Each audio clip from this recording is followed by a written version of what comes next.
Hi, I'm Pav. And I'm Neil. And welcome to the Top 10 of Anything podcast. Let's start the countdown. 10, 9, 8, 7, 6, 5, 4, 3, 2, 1. Disney have been making movies for decades with great stories, characters, and beautiful animation, but it's the songs that have really stood the test of time. Classic after classic, the songs from Disney animated movies are timeless and, dare I say it, iconic. Here's Neil with 10 Disney song facts. Thank you very much, Pav. So, after winning the Oscar for Best Original Song for Let It Go from Frozen, Robert Lopez became the 12th person ever to EGOT, which means to have won an Emmy, Grammy, Oscar and Tony. The cold never bothered me anyway. When You Wish Upon a Star from Pinocchio was the first Disney song to win the Academy Award for Best Original Song. You're welcome. Through his work with Disney, Alan Menken, who has composed the music for The Little Mermaid, Beauty and the Beast, Aladdin, Pocahontas and Tangled, has won 8 Oscars.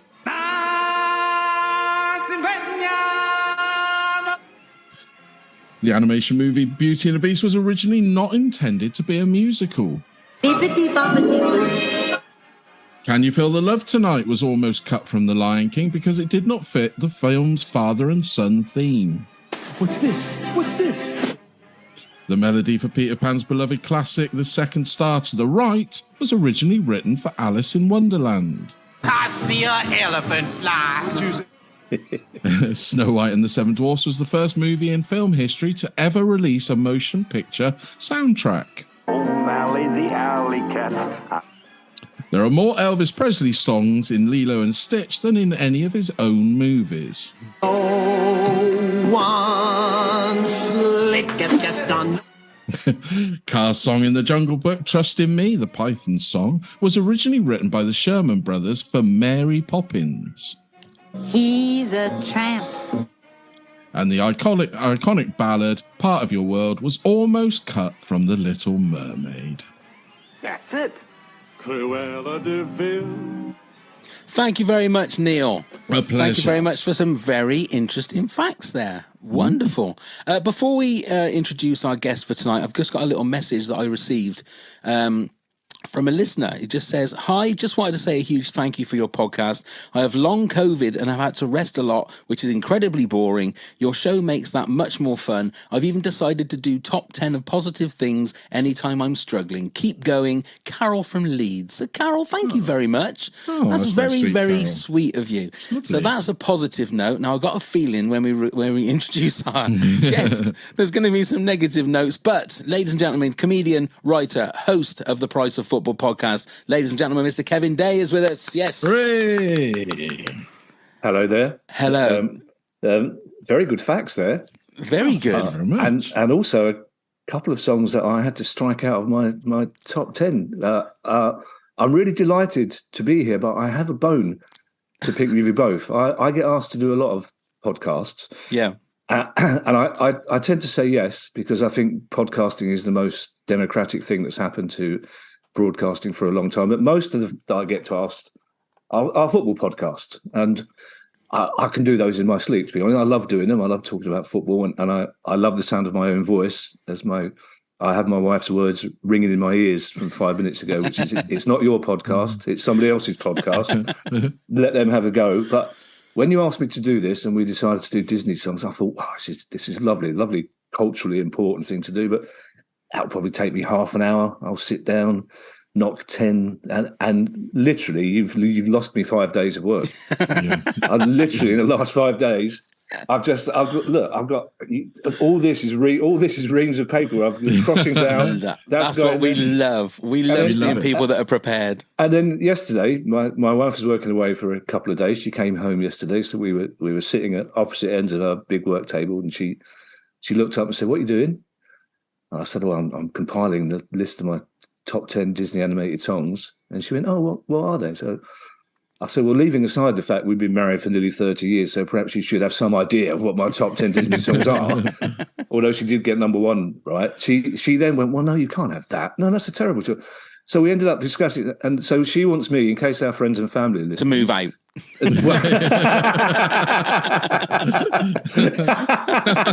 She wants me to do an actual disclaimer to say that this is my top 10. It's not Family Day's top 10 because she distances herself from at least 4 of these. Oh, right. But we ended up having this series. But I've really enjoyed doing it. It's been great. But it's even 5 minutes ago, I had Cruella de Vil in, and then I took it out, and I wish I hadn't. So I've got the feeling we'll end up mentioning far more songs than we actually in the top 10. But it's so. Thank you for asking me to do it. I think.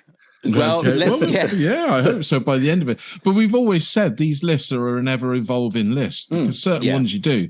That just depends on the mood you're in at that day. I mean, yeah. And also, every list is correct. There's no wrong list. That's the thing. It's a nice your, you know. And again, if your wife likes 60% of your list after 30 years of marriage, that's a pretty good success rate. 60%. I would say. Do you know what, Pav? I like the cut of your jib. I mean, that's very, it's good. Well, I'm nearly 30 years as well. I know exactly what you mean.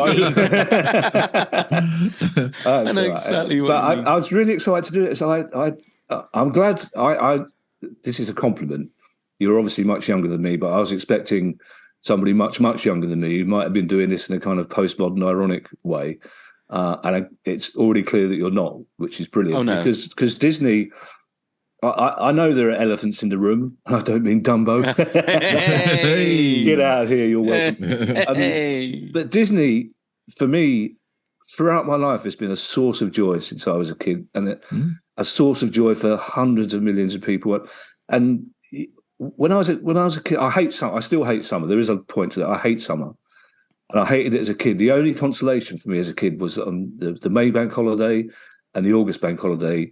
The BBC showed an hour of it's called Disney Time, and they showed an hour worth of Disney, and half of it were disappointing live action films about a coyote who got separated from a skunk who looked like a dustbin, and they crossed Canada to find the skunk. But it was the only way to see Disney films in those days. You either went to the cinema or twice a year you got a little clip, and I used to be so excited. And then when my son was born. In 1995, who's also a brilliant comedian, Ed Knight, as the videos were coming out, you got to discover them all over again. So it was, and even now we're still every now and again, if it's a lovely rainy day, which I like, just still bung Mary Poppins on or the Jungle Book and just pass an hour and a half away. Disney's a very important thing, I think, and I'm glad that we're taking it seriously. Absolutely. I completely agree. I completely agree. And there are different eras and different phases of Disney animation, you know? But I think each one, I'm exactly the same as you, Kevin. I devoured and bought as many of the, because they used to be vaulted, didn't they? The classic Disney animated movies, they'd come out for a certain amount of time and then they take them off the shelves. So you'd have to buy them as quickly as you can. We had sort of nearly all of them on video, then DVD, then Blu-ray, because it's not just your kids, it's then your grandkids love them, you know, and it's just a gift that keeps on giving. It really is. Okay, so Kevin, do you want to kick us off with your number 10? Number 10 I've gone for almost as a tribute to my grandmother, if you like, although it is a classic Disney song, probably arguably the first, and it's from the very first film. It's from Snow White. I've gone for Hi Ho, and the reason I know people. You can read academic essays now about how there's elements of German expressionism in there. There's elements of how Disney foresaw the rise of Nazism. Forget all that. It's just a brilliant story. But I remember talking to my nan, my little South London nan, who went to see it. She had very vivid memories of going to see it as a young woman with my dad who was in a baby. No one had ever seen anything like this. They're going to this cinema in Carshalton in far South London, huge queues, and she just said it was the most amazing film, and the songs were brilliant, but also they didn't have postmodern irony in those days, which we've all. That's the second time I mentioned it. So they just gave themselves up to the film. So it's like even now, I can't help myself. I'll watch it and I'll go, well, listen, dwarves, if there's a million diamonds shining in that mine, why are you living in that shithole? There are all those sort of questions. But she said, my little Nan, she was a feisty little one, but she said she remembered the scene, spoiler alert, where the witch comes to a bad end and the two vultures just lazily get off the branch and go down and investigate. And she said it was just like the scariest thing she'd ever seen in the cinema. But she said she whistled hi-ho, but she didn't know the words, but it's just a joyful song. Even now, you hear the first little hint in the distance of the dwarves approaching. And then I think it's a wonderful song. It's a wonderful film, and I think it's a brilliant song, and it lifts my spirits even thinking of it. But what a way to debut with a film as well. Can you imagine how magical that would have been, whether you're a child or an adult, sitting in the cinema? There hadn't been anything like that before. Well, because she talks about, we've lost her now, sadly, unfortunately, but she was this most amazing, feisty little South London woman. She loved films, she loved books, she loved ghost stories, but she talks about how she used to call all this romantic bollocks people talk about the old days, boy. Silent films. She said silent films were a nightmare. She said most of us couldn't read, so the captions would go up, and then half the cinema would go, "Put the caption up. We haven't read it yet." And then some busybody would read it out, and she said it was horrible. But she said going to see this film in colour, this cartoon, she said this cinema patch, you could hear a pin drop, and even she was 92 when she died. She was still talking about it. So what an impact to have! What a cultural impact with your first film. Yeah, to do that a woman who's nearly 92 is still remembering how it was to sit in that cinema and watch that film. Yeah, it's amazing. Just quickly, Kevin, what was your first Disney film you saw at the pictures yourself? I think, it's that classic. I do a lot of talking head stuff on TV, and it's like I turn most of them down because I don't want to lie. I don't want to say to them, "Oh, yeah, of course I remember watching Dave Allen when I was 9 and making notes," because it's nonsense. Of course you don't. And I worry about having sort of false memory things, but I'm fairly certain it was Jungle Book, because either Aristocats or Jungle Book. I think I know I saw both of those at the cinema. I'm fairly certain. If I had to guess, I'd say it was Jungle Book, but it's certainly that era. One of those two. Yeah. Great way to kick us off. Go on, Neil, number 10, please. So it's from Lady and the Tramp, and it is the classic He's a Tramp. Now, it took me a while to appreciate Lady and the Tramp. For some reason, when I was younger, it was the one that I never really bonded with that much until I grew up. Until I got older, I should say, rather than grew up, because I refused to do that. But I'm a bit of a fan of Ella Fitzgerald and that type of music anyway. It's relaxing and peaceful. But when that song is a real homage to that, it's a beautiful song in the movie. And the movie itself is a beautiful love story. I mean, we've had it in our kisses, screen moment kisses from years ago, didn't we, Pav? People always saying, with that. And what do you mean? We never did that together, did we? No. I said we had it in lists from our other. Oh right, I thought you meant we would. Yeah, I never rolled a meatball to you on the plate. Ever. No, I don't think. We always just did it with a jumbo sausage. we did. I'll ding that one. But it's a movie that the older I am, I've grown to really appreciate it a lot more and find the magic in it. And I don't quite understand why I didn't when I was younger. But as I said, the song itself is a standout song from the movie. It's a well-presented song. And again, it was always shown on the clips, wasn't it, this one? So your Disney time, it was always there. So it's always been ingrained in me, this song, without even knowing the film that it came from properly. I only ever seen it once and not enjoying it as much. Can I offer a theory as to why you probably didn't like it as much? Because I'm exactly with you, because I had that same song in my original... I think it's because we were too young for romance. Yeah, and it's like you don't really get the full beauty of two dogs slurping spaghetti towards each other. Yeah, you do when whereas you're a bit older. Now, Kevin, exactly. Where's this leading? You think? Come on, you're going to need a bucket of water outside that restaurant any minute now. But it's because you kind of go at that age when you're watching it, so you kind of go, ooh, yuck.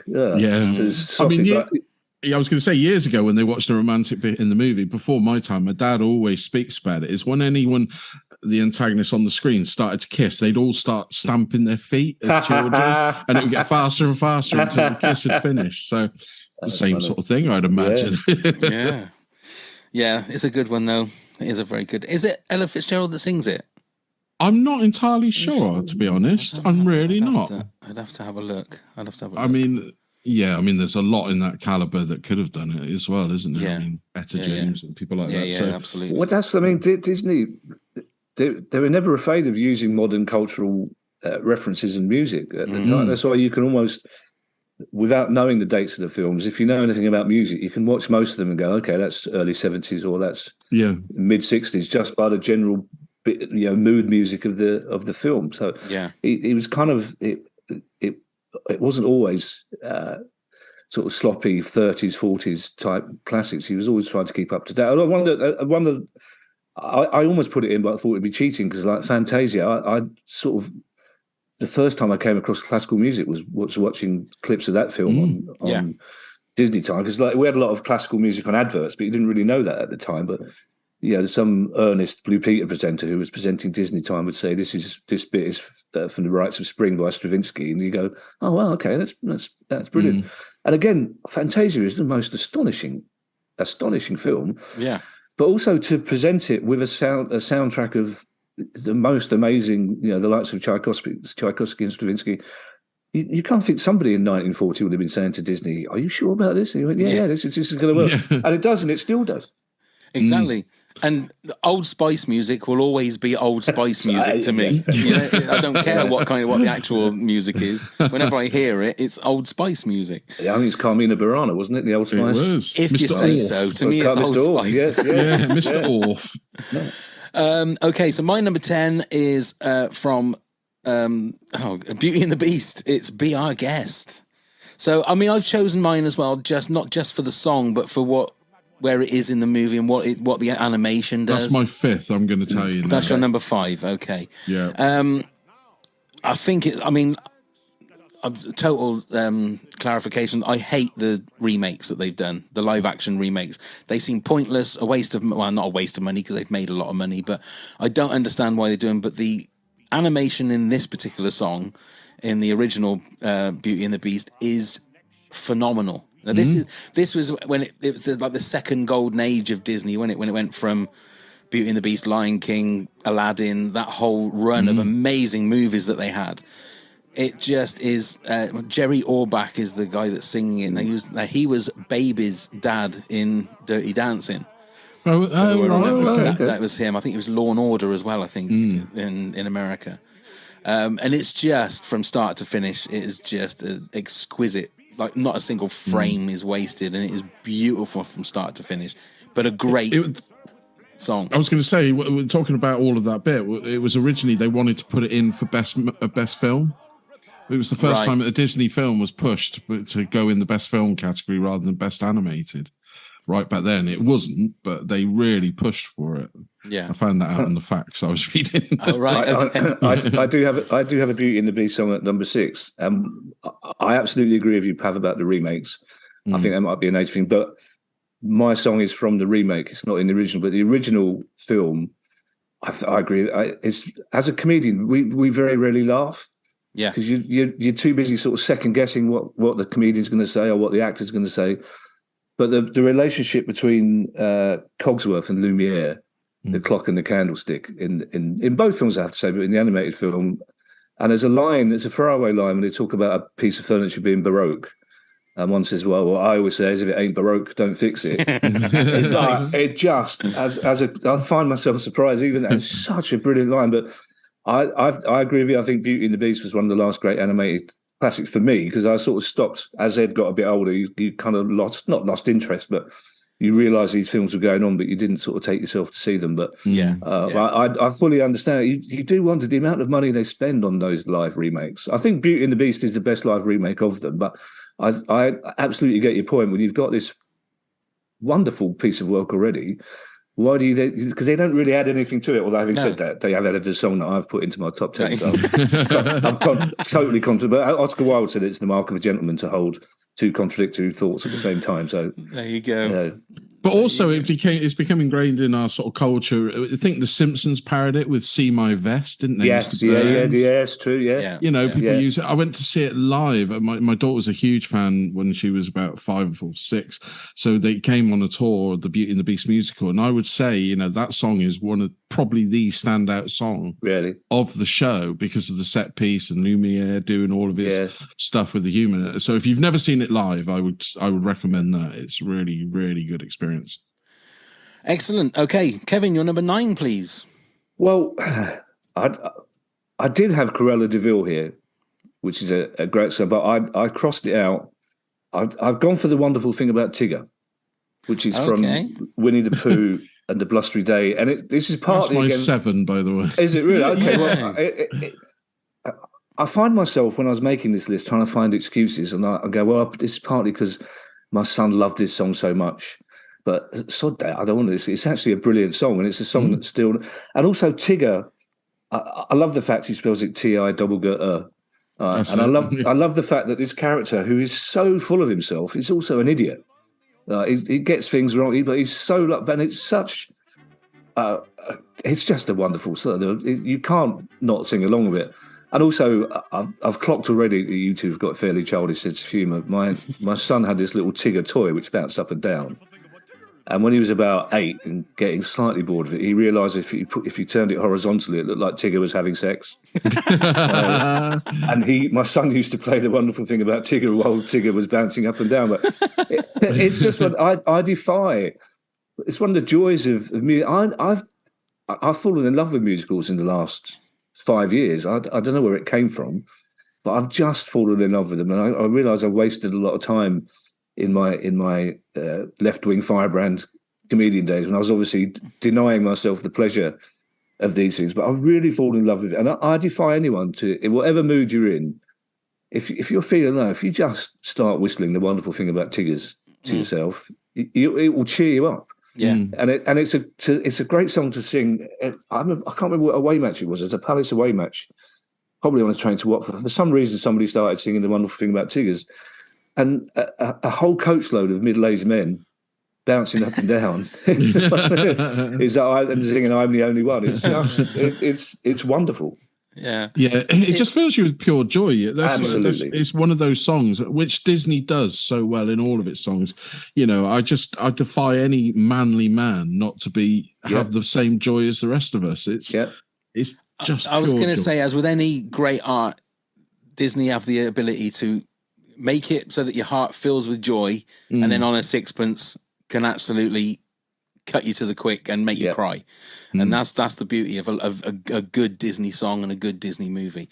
But that's another great one. Okay, so that was your number 7, Neil, you said, yeah? It was, yeah. Okay, so what's your number 9?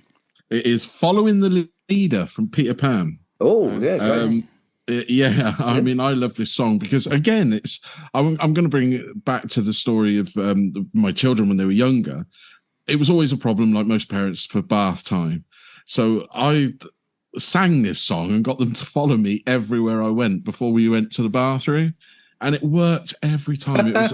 I mean, my kids still say to me now, well, especially my daughter more than my son, she'll still say, "Come on round and sing that song for me," because I can't be bothered to go anywhere. She's 23 years old. But yeah, and it is just such joy, isn't it? It's for a film that hasn't actually got that many songs in, that one to me, and it is a highlight.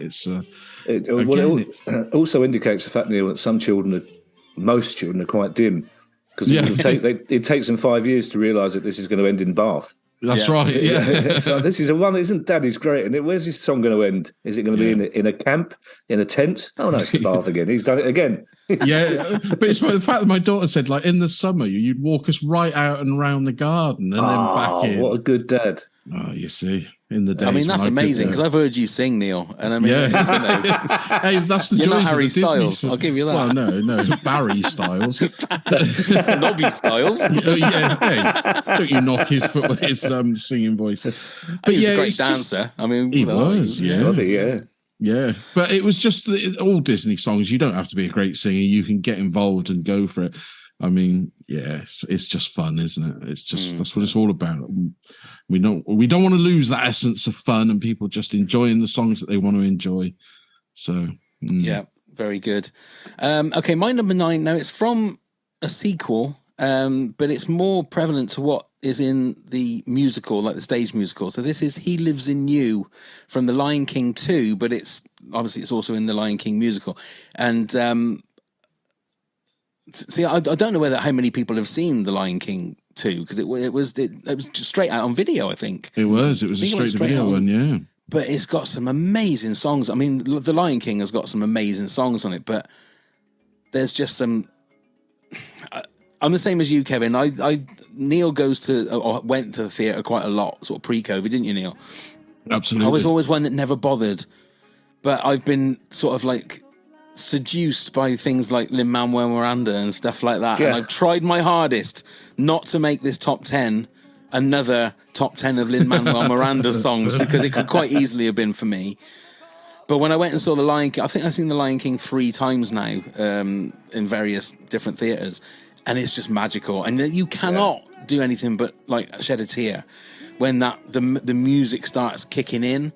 And this is just a beautiful song that goes really well with the whole story of the first Lion King, but obviously it fits in with Lion King 2. I don't know whether you guys have seen Lion King 2 at all. I've not seen either of the live shows of Lion King, but I had this week, 3 weeks. I was working. My agent at one stage said to me, I wanted to try and work on more mainstream shows. And I said, well, there's a reason I don't work on more mainstream shows. But I ended up doing this series at the London Palladium with various people, and which was marvellous. And I did a couple of things. But it just so happened that of the 3 shows that I did, these 3 big shiny floor shows, the Lion King were guests on all 3 of them, doing the opening number. Oh, right. Right. And normally in a theatre or a TV studio, the people making the shows, the technicians, they've seen everything before. They're too busy in rehearsal. But that's the one song I've seen, the one piece of theatre I've seen that every time they rehearsed it, the whole place stopped and went quiet, because it's so... I mean, it's clever for a start off the way it's staged, but it's just something about that opening number that just gets you inside. Basically, I got a bit superior about it because people say, "Oh, it's based on Hamlet." Again, it's not that based on Hamlet, is it? Come on now. I should go and see the live show. Actually, so I don't know anyone who.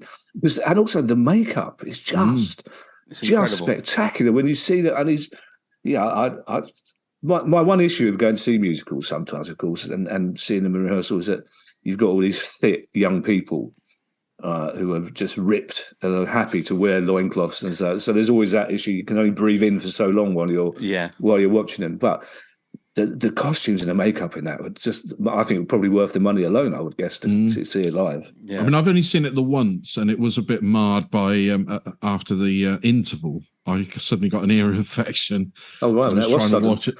Yeah, it was quite bad. I suddenly got very bad earache, but I still managed. It shows how good a show it is. I still sat through the whole thing. Wow, yeah, cracking earache to finish it. It's those dust mites off the elephants, I think. Could have been.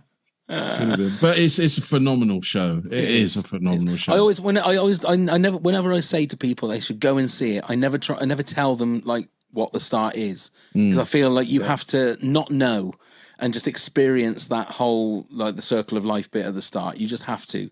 It's magical. It really is. Okay, so Kevin, your number 8 then, please. Well, I know we did technically say we're going to try and stick to classic Disney animation, and this is animation to an extent, but it's from Muppet Treasure Island. Okay, you can have that, yeah. And there's a Muppet Christmas Carol song coming up, but it's the opening. It's Shiver My Timbers from Muppet Treasure Island. The Muppets, for me, I mean, I loved it. The Muppets are just, again, growing up, just pure joy. My father-in-law, God rest his soul, who was a Methodist, he's the equivalent of a bishop in the Methodist Church, if you like, and he was a proper vicar. He was the nicest, kindest man you could meet, but he was a proper sitcom vicar. I've never seen a man laugh more than he did at the Muppets. And he used to love the music as well, because again, the Muppets, like Disney, just take everything so seriously. Every detail is right. And the Muppet Treasure Island is quite a dark version the book, which most kids' versions are not. But this proper pirate sea shanty to start it off with, and again, I watched it because my son watched it and absolutely adored it. And my son was one of those kids who, if he watched the film, he would have to dress up as somebody in the film to watch it, and he would know every word, and you just immersed yourself in it. So I saw this, and I must have seen it 10 times, in a year, but still shiver my timbers. It's just got a brilliant beat. You can't help yourself just joining in with the deep throated stuff, and you just. It sounds a bit wanky, but you just end up channeling your inner pirate. You suddenly start convincing yourself, I would have been a pirate and your wife says to you, pirates were terrible people. They were awful. You go, no, not the pirate I would have been. I would have been a proper dashing buccaneer with a plume in my hat, burying treasure all around the world. Every woman in the Caribbean would have loved me. And you can't help the best films, the best Disney films, just draw you into it, and you become. You kind of immerse yourself in it, really. You don't just watch it. And again, that sounds a bit pretentious, but it is. It's like having an hour and a half off life, basically. It's the same. Like I love Lauren Hardy. I adore Lauren Hardy because one of my earliest memories is sitting on my dad's lap while he laughed and laughed at Lauren Hardy. And again, now, if I'm down, I'll put a Lauren Hardy film on, and you just lean towards the screen and you just get into their world and you become part of it. It's the same with the best Disney and the best Muppet stuff. I mean, Jim Henson is a huge hero of mine because I just think there's somebody there who understood what it is to bring joy to. It's like I work with my wife works in theatre. She company stage manages pantomime. Most everybody in theatre will tell you how much they love pantomime. Everyone loves pantomime because it's normally the first thing a child will see, and they'll say, "Well, do you never one of those children watching the pantomime, they may become an actor, and they may become a director." And I'm like, "Sod that! It doesn't matter what they become. For 2 hours, that kid is just transported." I remember seeing a panto at Oxford Playhouse. There was a couple of kids. I got talking to their mum, and their mum said, "We can't afford theatre, but the theatre, Oxford Playhouse, offer these free tickets to people on our estate." And she was overwhelmed by it. But the two kids, one was 5 and one was 7, I watched them more than I watched the panto because they were just so excited. And I managed to get them after. I said, we'll come backstage and meet the character. And they were just like, and it doesn't matter if whatever they become in life, they've got that wonderful memory of that show. And that's what I think happens with Disney and the Muppets. You just remember. I think back to moments as a kid. My mum was quite ill when I was a kid.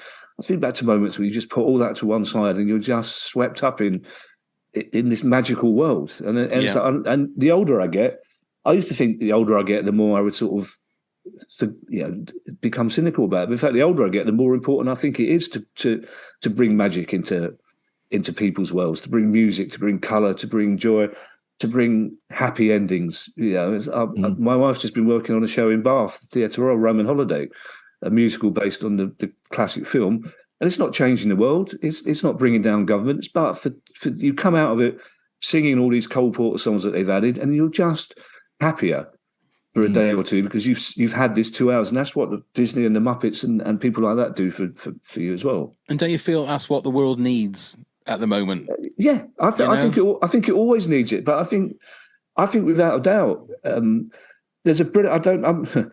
I'm not a fan of rom-coms, I have to say, but I'm a Gingham, to be perfectly honest. But we watched Rye Lane the other night, which is a rom-com based in Peckham, and it's about two black middle-class kids, and it's a beautiful film. But there's one bit where she ditches her first boyfriend, this really serious boy, because he won't wave at a boat on the river. They're on a bridge, and she says, "You have to. It's the law. If a boat goes underneath and they wave, you wave back." And it's like, and I'm a waver, and I think these films just encourage you to wave back. Yes. Basically.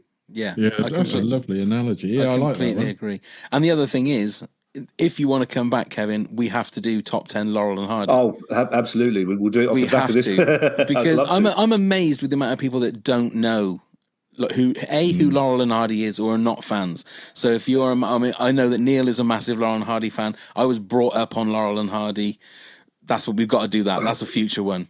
Well, Frank Skinner always said, and he was serious when he was younger, and he started a relationship. He would, the first time she came back to his flat, he would put Way Out West on, right? And if they didn't tap their feet to commence the dancing, that was it. He would stop the relationship because he said seriously, if they don't get Laurel and Hardy, we've got nothing in common. That is the barometer for any relationship. Yeah. Absolutely.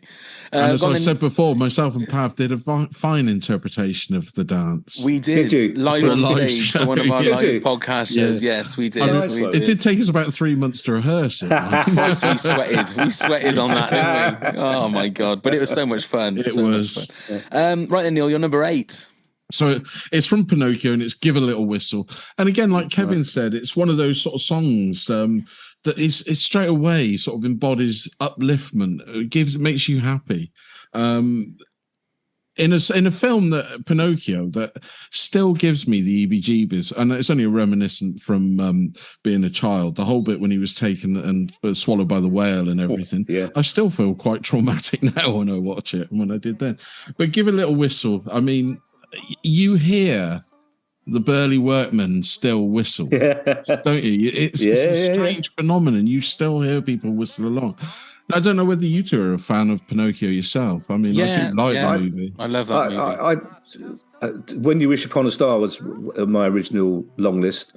And again, I think it's an indication of how people's attitudes to children have changed, because you probably wouldn't make a kids' film with the scary bits in it like that now. Because the bit in the circus with I think they're 2 foxes that sort of half kidnap him. That's when right. the donkey's ears start growing. But as you say, when he's swallowed up by Monstro, it's like I would imagine as a 5-year-old in the cinema and seeing that on the big screen, you would be terrified. But it's like the best fairy stories; they're not afraid to show that because you know kids like a bit of darkness as well. They know that it's made up. But Disney films will never. People say, "Oh, they're sugary, they're smooch." They're not.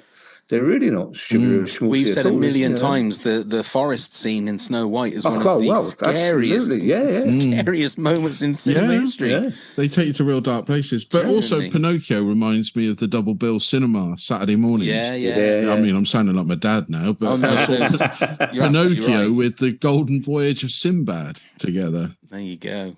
Yeah. That's a good double bill, isn't it? That was a great one. That was my favourite. Was that a Ray Harryhausen one? Yeah, that's right.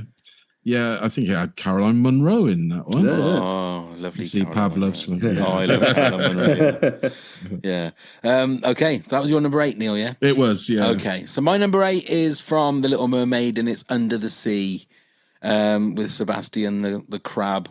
That's number 4. Is that your number 4? Is it? You're taking all my bits. Under the Sea is sort of Little Mermaid's version for me of Be Our Guest from Beauty and the Beast. There's always one of those good up-tempo, fun songs. There's a couple of lyrics in there. I'm not going to say what they are because it might come into fruition a little bit later on, so I'm not going to say anything to spoil that.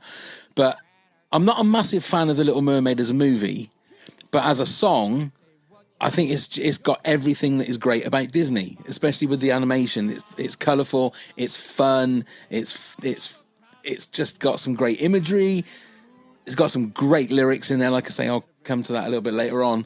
And again, I haven't seen one single frame of what the remake or the live action one has been. I don't really want to, so I'll stick with that. Like I say, I'm not a massive fan of the movie, to be fair. Sorry, Disney, but the song for me is great.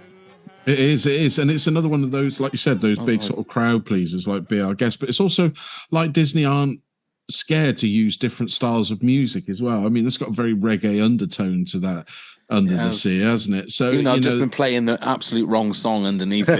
Oh, I didn't hear. Sorry.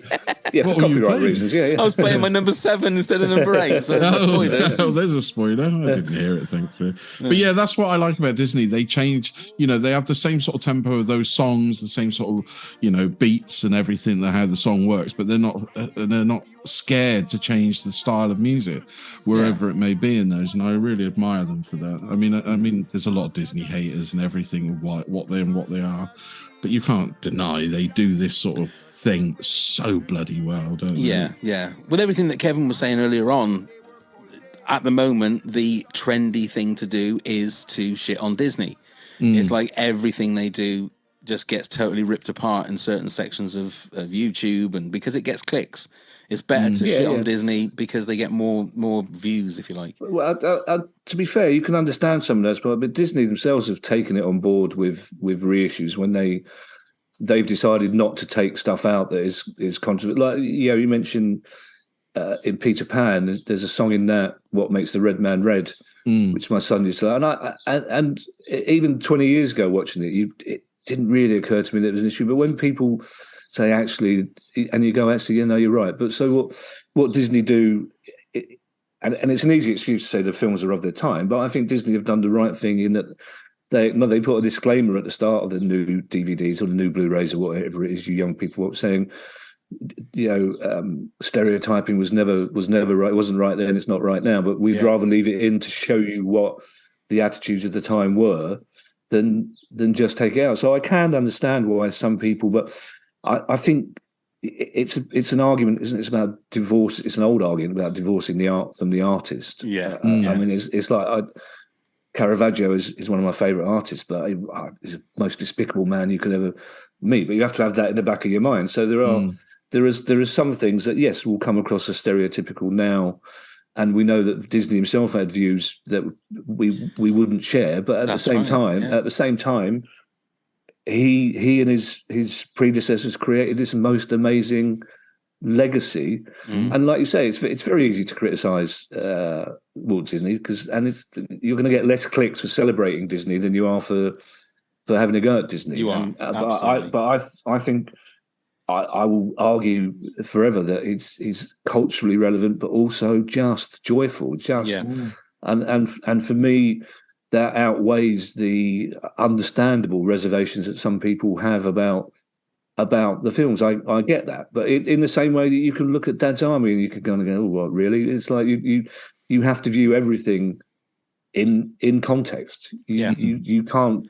There will be things that we talk about now that the most right on people talk about now that in 30 years' time will be considered beyond the pale. But we don't know what they are yet. No, because we haven't been told. If you know what I mean. But it's just like so you can only live in the minute that you're living in and create art accordingly. But I think whatever Disney can be accused of is vastly outweighed by the joy and the happiness they've brought to the well, not just to kids, but to the world in general. Which, and again, this is not a political podcast, and I won't mention it again. It's just like the idea of painting over Mickey Mouse, in a detention centre for young refugees. It's just it's just reprehensible. And I think it's really interesting that it's almost an act of sacrilege to do that to Disney characters, as far as I'm concerned, because Disney characters are something that unites the whole world. The whole world, they might have different names in different parts of the world, these characters, but kids all over the world will recognise the characters and smile when they see them. And it's not even the character. If you see a big circle with two little circles on the top, everyone knows that it's Mickey Mouse. Everyone knows that that's Disney. Yeah. And the other thing, Kev, in 30 years' time, we're all going to be plugged into our AI overlords anyway, aren't we? So, it's not going to matter. They're going to tell us what we need to think, when we can shit, when we can eat. We're not going to have to worry about it. So, right, that was my number 8. So, Kev, your number 7 then, please. My number 7 is a Disney film that's not often mentioned. It's Robin Hood, and it's Oodalali. Now, I have to say, historically, darlings, the film is all over the place. You couldn't show it to an A-level class, but I mean the cast is fantastic. Peter Ustinov as King John, Terry Thomas as his snake, Sir Hiss. But just Oodalali is just. I mean, it's very much. The film was 1973. It's very much a laid-back hipster 1973 song. It's just Robin Hood and Little John walking through the forest, oodalali, oodalali, oodalali, and you can't not move your shoulders and shake your. And it's just, again, it's a classic. I was going to say it's a classic Robin Hood tale, but it's a classic sort of 70s take and it's really strange. The color palette in this film as well is but it's a real. I can imagine in 1973 quite a lot of the animators using the phrase "sticking it to the man." Yeah, because essentially that's what's going on there. But you've got this brilliant. I mean, Robin Hood is a fox. He's so cool. yeah. It's really an odd thing to talk about a two-dimensional drawing being cool, but Robin Hood is so cool and Made Marion one of the sexiest foxes. The vixen, just brilliant. But also the fact that Peter Ustinov and Terry Thomas, huge stars at the time, huge stars,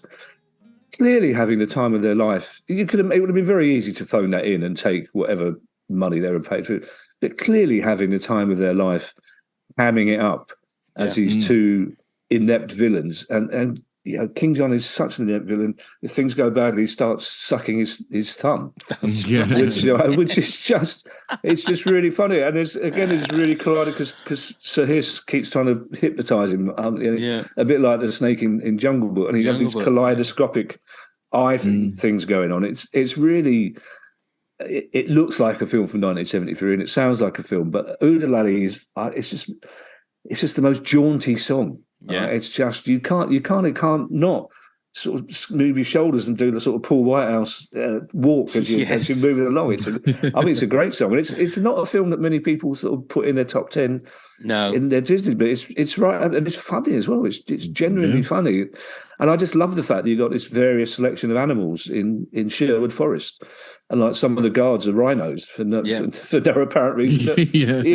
And again, because we didn't have postmodern irony, and you don't go, how's that working? Yeah, they're way out of their natural habitat. You just laugh at the fact that these guards are idiots. You just go, it's Disney. You just go, it's Disney, and it's fine. It's exactly. Yeah. Well, I would also say if you're picking up on that, you're picking up that these animals are all walking on two legs as well. That's the point. They can use bow and arrows, and they've got opposable thumbs and everything. But it's one of my favourites. But there's a lot of links with the Jungle Book to this one, isn't there? Because obviously, what's his name? Played Blue. My mind's gone blank now. But he's in Phil, Phil. Yeah, I wrote it down earlier. But he plays. He plays Little John, doesn't he? And as a lot of I believe some of the animators that did the Jungle Book did the Robin Hood one as well. Okay, right. And so there was a link that way. I'll put it on for our Patreoners. I'll put it on the video playlist. There is footage of them using the same animation for the characters for Maid Marian, and then also for the cat in Aristocats. Oh, really? Right. Exactly the same animation when they're dancing. Yeah, but they've overlaid it with different characters. It's fascinating when you watch it, because they just, whether it was a time saving thing or not, I don't know. But yeah, it's weird. You think I've seen that somewhere before, and it's exactly the same movements. Yeah, well, that's good. Okay, Neil, your number 7 was a wonderful thing about Tiggers. It was. So my number 7, which you may have heard a little bit earlier on, was "Friend Like Me" by Robin Williams in Aladdin. Yeah, that's my number 2. Is that your number 2? I might as well just give you my list. It's not like that. We haven't had that for a long time, where I've had a lot of yours, Neil. And it's just because of Robin Williams. I mean, you can just imagine that they just said, just do what you want to do, Robin. And I don't think he had some kind of fallout with Disney afterwards, didn't he, or something about something? I can't remember what it was. I need to find out. But he had a little bit of a fallout. That's why he didn't appear in the follow-up, the straight to DVD. But didn't he come back and do the third one? He did come back and do the third. In fact, I think it was Dan Castellaneta who does Homer Simpson that did it in number 2. Really, that's interesting. Yeah, he was. Well, that's a film I could take or leave. I was a grown-up man when I watched it for the first time, but the genie in that is just genius, because you get the sense as well that it is improvised a lot, which they did just leave him in the studio basically for a long time and see what came out. And I understand the issue was that he thought they went a bit safe with some of the stuff they used, which is understandable. I'd say Robin Williams. I compared Robin Williams at the Comedy Store. Really? Who he turned up. I was comparing the Comedy Store. And it was well known that Robin Williams, every time he turned up in any city, would find a comedy club. And Robin Williams turned up through the back entrance to the Comedy Store And it's like the manager came in, and it's like I was the only one in the dressing room. It's like, what the fuck? Oh my God. And he went, "Hey man, nice to meet you. I hear you read." It's like, wow. And he's going, "You're comparing a comedy. You must be." It's like, what the? And he says, "Can I go on for 20 minutes?" I went, "Yeah, it should be fine." I said, "We'll put." It was the late show. I said, "Is it all right? Can you wait for an hour and go on?" Yeah. He said, "No, I've got to go on now." I said, "Mate, seriously, the actor that's following you, and he's brilliant, Bert Tyler Moore. He shouldn't have been. He's a brilliant comic, but he's the most gentle comedian." I said, he can't. He said, I either go on there or I can't go on. I'm really sorry. So I went on stage, and the audience didn't believe it. So I gave this sort of fake build up to this, that we got a new outcome, and it's like, man, I've never seen anything like it. I mean, you talk about the roof coming. I mean, I've been on stage next to Lee Evans, and I've seen what a huge reaction, and he was just fantastic, and he was brilliant. He was gracious. And he just, at the end, he just shook hands with everyone. Autographs disappeared. And then Bert Tyler Moore went on, had the best gig of his life. Although, as he said afterwards, they were basically still applauding Robin Williams. They really listened to him. But he was, I don't like using the word genius about anyone who doesn't invent a cure for cancer. But he was, you learn that he was a troubled man. But I've never seen a response to an audience like that, and he makes that film, simple as that. He makes that. And there's just something about it. It's a really odd way of working, because the animators have to catch up with him rather than the voice artist sort of imposing the voice on the pictures are already there. So it's quite a difficult way of making it. But he's a genius, and he makes that film watchable, to be fair. So otherwise, it's a fairly standard, boy meets girl. The villain's not that villainous, really, but the genie character is fantastic. Yeah, and and it is, again, it's one of those songs like we spoke about before. It's the big, to me, it's the big number of the film, isn't it? Yeah, it is that standout song, and poor old Will Smith, eh? No, let's not talk about that. Oh, have you seen that one, Kevin? No, I haven't. Yeah, don't bother. I'm not going. Your body language indicates that it's probably not one I should have. No, not at all. Not at all. And the other thing, Kevin, can you imagine your Wikipedia if it said the only man that said no to Robin Williams? You'd have said, "Sorry, mate, no, you've got to go on in like an hour." Can you imagine that? I assumed that he'd be right. It was just literally, I was thinking about poor Bert Tyler Moore, to be perfectly honest. But he was. It's one of the great privileges of my life that I can imagine. I can say I shared a stage with Robin Williams, and he was a really gracious, humble chap as well. He didn't have anybody with him. And he's like, literally, "Do you mind if I go on stage?" Yeah, okay, you're probably fine. Right, Kevin, your number 6 then, please. Now, my number 6 is from Beauty and the Beast. I'm fairly sure that it's not in the cartoon original, and I think it's a song called Evermore. It's a song that Beast sings when her dad, Emma Watson, Beauty's character, the dad's in trouble, and he allows her to leave the castle, and he knows, or he thinks, that she will never come back again, and he sings this most.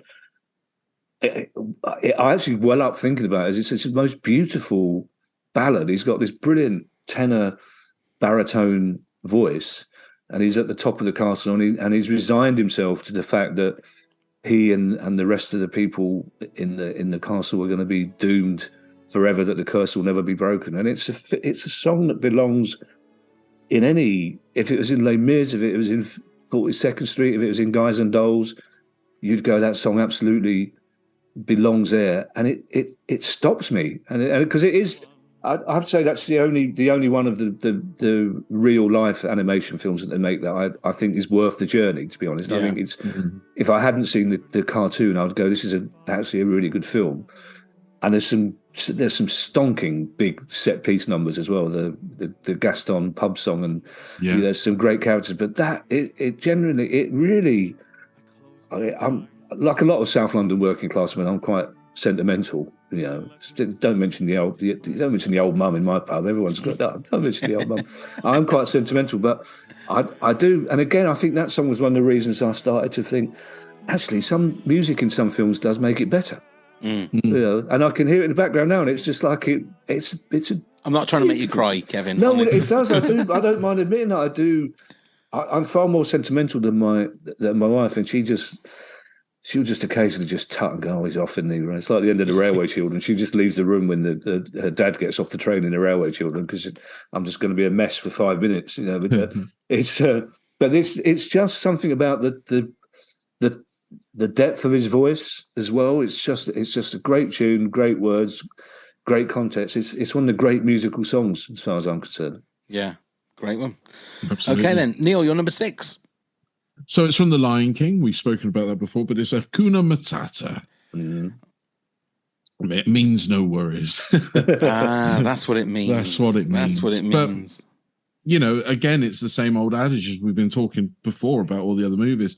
This song, to me, is the feel-good song after such a traumatic experience of seeing Simba's dad, Mustafa, die. And he gets sort of rescued by Timon and Pumbaa. And this is the sort of, to me, it's the song that brings you back into the movie and makes you feel a bit better about everything that's just been. And then you see, obviously, Simba grow, which is very much reminiscent to watching your own kids grow and sort of things like that. You know, eating bugs under logs that your kids do in the garden and everything. But no, it's another song that it's a great feel-good song. I know we keep using it time and time again, but it is one of those. And again, when you see it on stage, it's one of the highlights to me of the stage show. It's such a well-done thing and very funny on the stage when they do it. I think, Neil, as well, it's one of those songs, again, as I say, it's not my favourite film, but it's one of those songs, does it work outside the film? It's like, because there are some songs, and when you watch the film and you go, oh, this it's like the Mary Poppins Returns. You mentioned it, the opening number in that, Underneath a Lovely London Sky. In the film itself, as I'm very proud Londoner and I love anything to do with London, in the film itself, you go, oh, this is great. What a really brilliant way to introduce the film. But when you hear it just as a song, you kind of go, yeah, it's all right. But Hakuna Matata is like, if you just hear it on the radio or somebody sings it, you don't need the context of the film to make it a brilliant song. And it's like the song I just mentioned, Nevermore. It's the same there for me. It's like, if I hear that on a radio, on a CD, you just go, that's just a brilliant song. You could tell me it came from a film, and I go, yeah, fine, but it's a brilliant song. And it's the same with Hakuna Matata. It's the same with most of the songs we mentioned.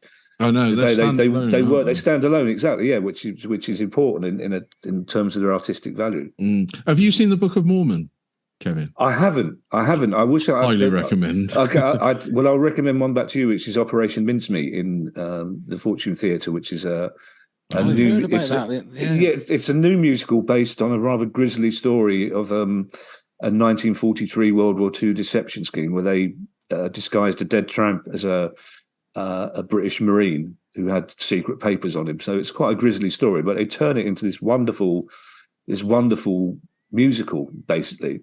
And again, It's one of those things where you think beforehand, you can't make a musical out of this. It's impossible, but they have, and it's done. And it's like I say, the older I get, I'm just really getting into musicals, and I'm making myself go and see more stuff, live stuff, because much as I love film, live stuff is where I'm happiest. I'm really happy in theatres. I love performing, but I love taking my seat and knowing that I'm about to watch something new and different. And I really don't know where this has come from, this newfound love of musicals, but I'm embracing it. I'm really enjoying it. And in Operation Mincemeat, there's a love song that they all play multiple roles, but there's one lad, it's this little Scouse lad, and he plays the secretary, the battle axe secretary, for want of a better word, who just they want to put a love letter in the dead man's pocket to give him a bit of background story, and these boffins are trying to write a love letter, and she just goes, you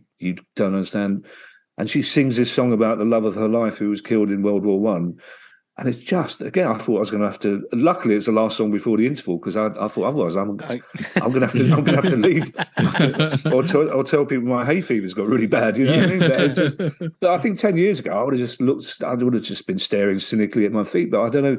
I don't know what's unlocked this, but I'm really enjoying it. I'm really embracing. Yeah, the magic. I'm taking on board the magic. Absolutely, yeah, there is that. And 10 years ago, I probably would have reached through the screen and tried to punch you for saying that, Neil. and now I just want to reach through the screen and hug you and sing Hakuna Matata. It's abrasive. So the reason I brought up the Book of Mormon is obviously it's written by the guys from South Park. If you've not seen it, nothing's out of bounds. And it shocks me. Some of the people, I've seen it 3 times now, and some of the people that go and see it, I love watching their reactions to it. But they do a version of Hakuna Matata. I can't remember exactly what it is, but basically it translates as "fuck you" and "fuck you, God."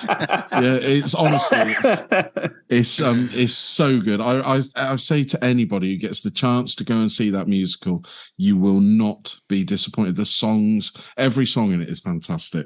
But that homage to Hakuna Matata is so funny. I know, and there will be people listening to this who go, it's all right for you, you're middle class. It is expensive to go to the theatre. I know that. And it's expensive to go to musicals. And I'm lucky enough to live in London, and I know people in the business. But if you can get to, and there's plenty of stuff that's touring all over the country.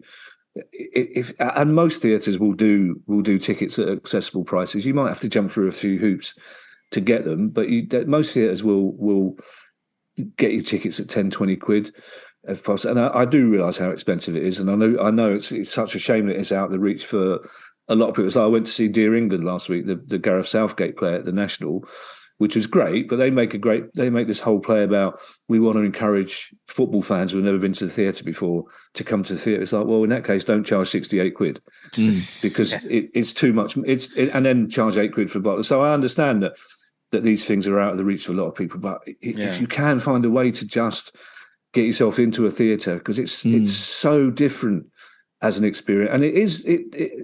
I can also understand some people thinking that they might feel out of place there, but you won't. And once the lights are off, no one knows where you're from or whether you've been to a musical before. So if you can try and go, do go, because it's just. Like I say, even if it's just 2 hours off life, it's worth it. It really is worth it, And I would also say to that to people now, look on the actual theatre website, because there's so many schemes, like you said, to make tickets much more affordable. Since the lockdown, they've got this whole NHS, which is a marvellous thing that NHS workers can go. People that serve in forces and all sorts. So I would always say, check the theatre website before you go anywhere else, because there probably will be an option you can go and see it. Yeah. And for an England play, surely it should be £66, shouldn't it? Very good point. It's a very good point. Yeah. Well, I mean, and if we win something next year, they can put it down to £24. Yeah. Okay, my number 6. So I've had to succumb to Lin-Manuel Miranda song. It's from Moana, and it's the song "Shiny," which is the Jermaine Clement song. Now, I don't know if you guys have seen Moana. No, So passed me by a little bit. Jermaine Clement plays, his voices a big, massive kind of jewel-encrusted crab right at the bottom, the depths of the sea. And he sings a song that I'm pretty sure it's supposed to be Bowie. Right. He's doing his best Bowie impersonation. It's such a great song. It's got such a good little groove to it. And I would recommend watch Moana if you love classic Disney. It's got everything you need. Great story. Obviously, it's got the more cleaner animation, if you like. It's more, I suppose, computer generated animation now, isn't it, for those kind of things? But got some cracking songs. It's got such heart, that movie. Dwayne "The Rock" Johnson plays Maui, I think his name is. But I still get teary at certain sections of that song because of the movie. It's just a magical song and a magical movie. If you get a chance to watch it, by all means do. Right, before we do anything else, it's now time for this. Pop quiz, hot shot. I never actually told you about this, Kevin. We're going to do a little quiz now. So it's first to 3. They're all going to be about Disney songs. And if you get the question wrong, it goes over to the opponent. Like I say, first one to 3. As you are our guest, Kevin, you can go first or second. Yeah, see, if this was about Henry VIII's foreign policy, I'd be much happier. But If only Disney did a movie on Henry VIII's foreign policy. I'll go first. You're going to go first. Okay. Here's number one then. What is the first Disney song in The Lion King? Oh, it's the one I've seen about loads of times. The one I always think starts Castor Semenya. What's it? This is a Circle of Life. Is that your answer? Yes. Is correct. Yes. One to Kevin. Neil, in which Disney movie will you hear this line? Darling, it's better down here where it's wetter. Take it from me. Sorry, repeat that. Is it as sinister as that in the actual film? It is. Okay. Darling, it's better down here where it's wetter. Take it from me. Well, surely Little Mermaid, isn't it? Is that your answer? Stop asking me questions. Yes. Is that your answer? Is correct. It was The Little Mermaid. I have to say that sounds better in a West Country accent as well. Yeah. It definitely really does. Okay, Kevin, your next song. Your next question. What was the first Disney song to win an Academy Award for Best Original Song? Oh. Have we mentioned it already? In my facts. In your facts. Oh, Lord. Oh, that's a terrible middle-aged short-term. Oh. It's quite that. I'm sorry. I really... no, I don't know. I'm sorry. No, You can't pass it over to me. It'd be too unfair, wouldn't it? Well, I mean, you read the facts out, Neil. So what have you got it as? I got it as it was When You Wish Upon a Star. A star. It is When You Wish Upon a Star. Yeah, I had it in my head. It was much later than that. So yeah, you did say that. So Neil, this one for the win. Ooh, This one for the win. What was the first? Is it? Oh yeah, it is. Yeah, because he got that one. Yeah, Which Disney animated movie was the first to be turned into a Broadway musical? Oh. I'm going to say The Lion King. It was not. Kevin, for a chance to steal the point, to level it up. I don't know if it counts, but was it Mary Poppins? No. It was Beauty and the Beast. Did that come before, did it? Beauty and the Beast. Okay, Kevin, this is still another chance to level it up. Yeah. With a Smile and a Song was sung by a leading character and a baby bird in which Disney movie? Smile and a Song. With a Smile and a Song was sung by a leading character and a baby bird in which Disney movie? I'm trying to... I don't know the song. I'm trying to think of a baby bird. I'm sorry. This is terrible. Do you want to just have a guess? Think of any Disney song? I could say 1527 and falling out with the Papal States. No, I don't. It's correct. Well done. Oh no, hang on. I do know. Is it Snow White with the little blue blood on the finger? It is Snow White. Yes. It's 2-2. So yes, Neil, of course. It just came to me. The little that was beautiful very piece good. of animation. Yeah, where she's tidy. Yeah. Yeah, there you go. So it's 2-2. Neil for the win. So the pressure's on now.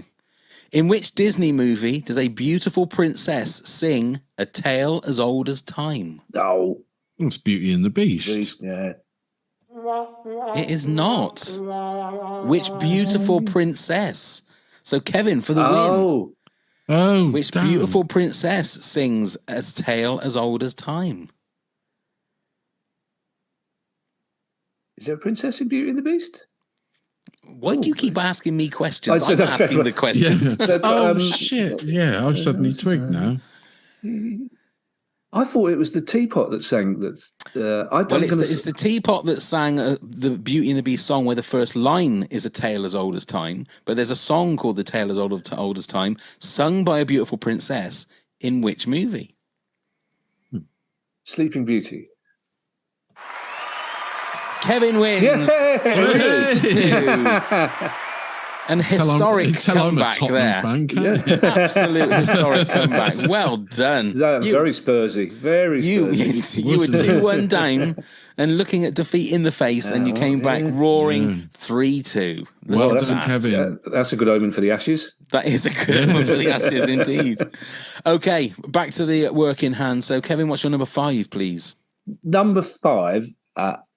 This is one of my favourite films. It's another Disney Muppet thing. It's from Muppet Christmas Carol.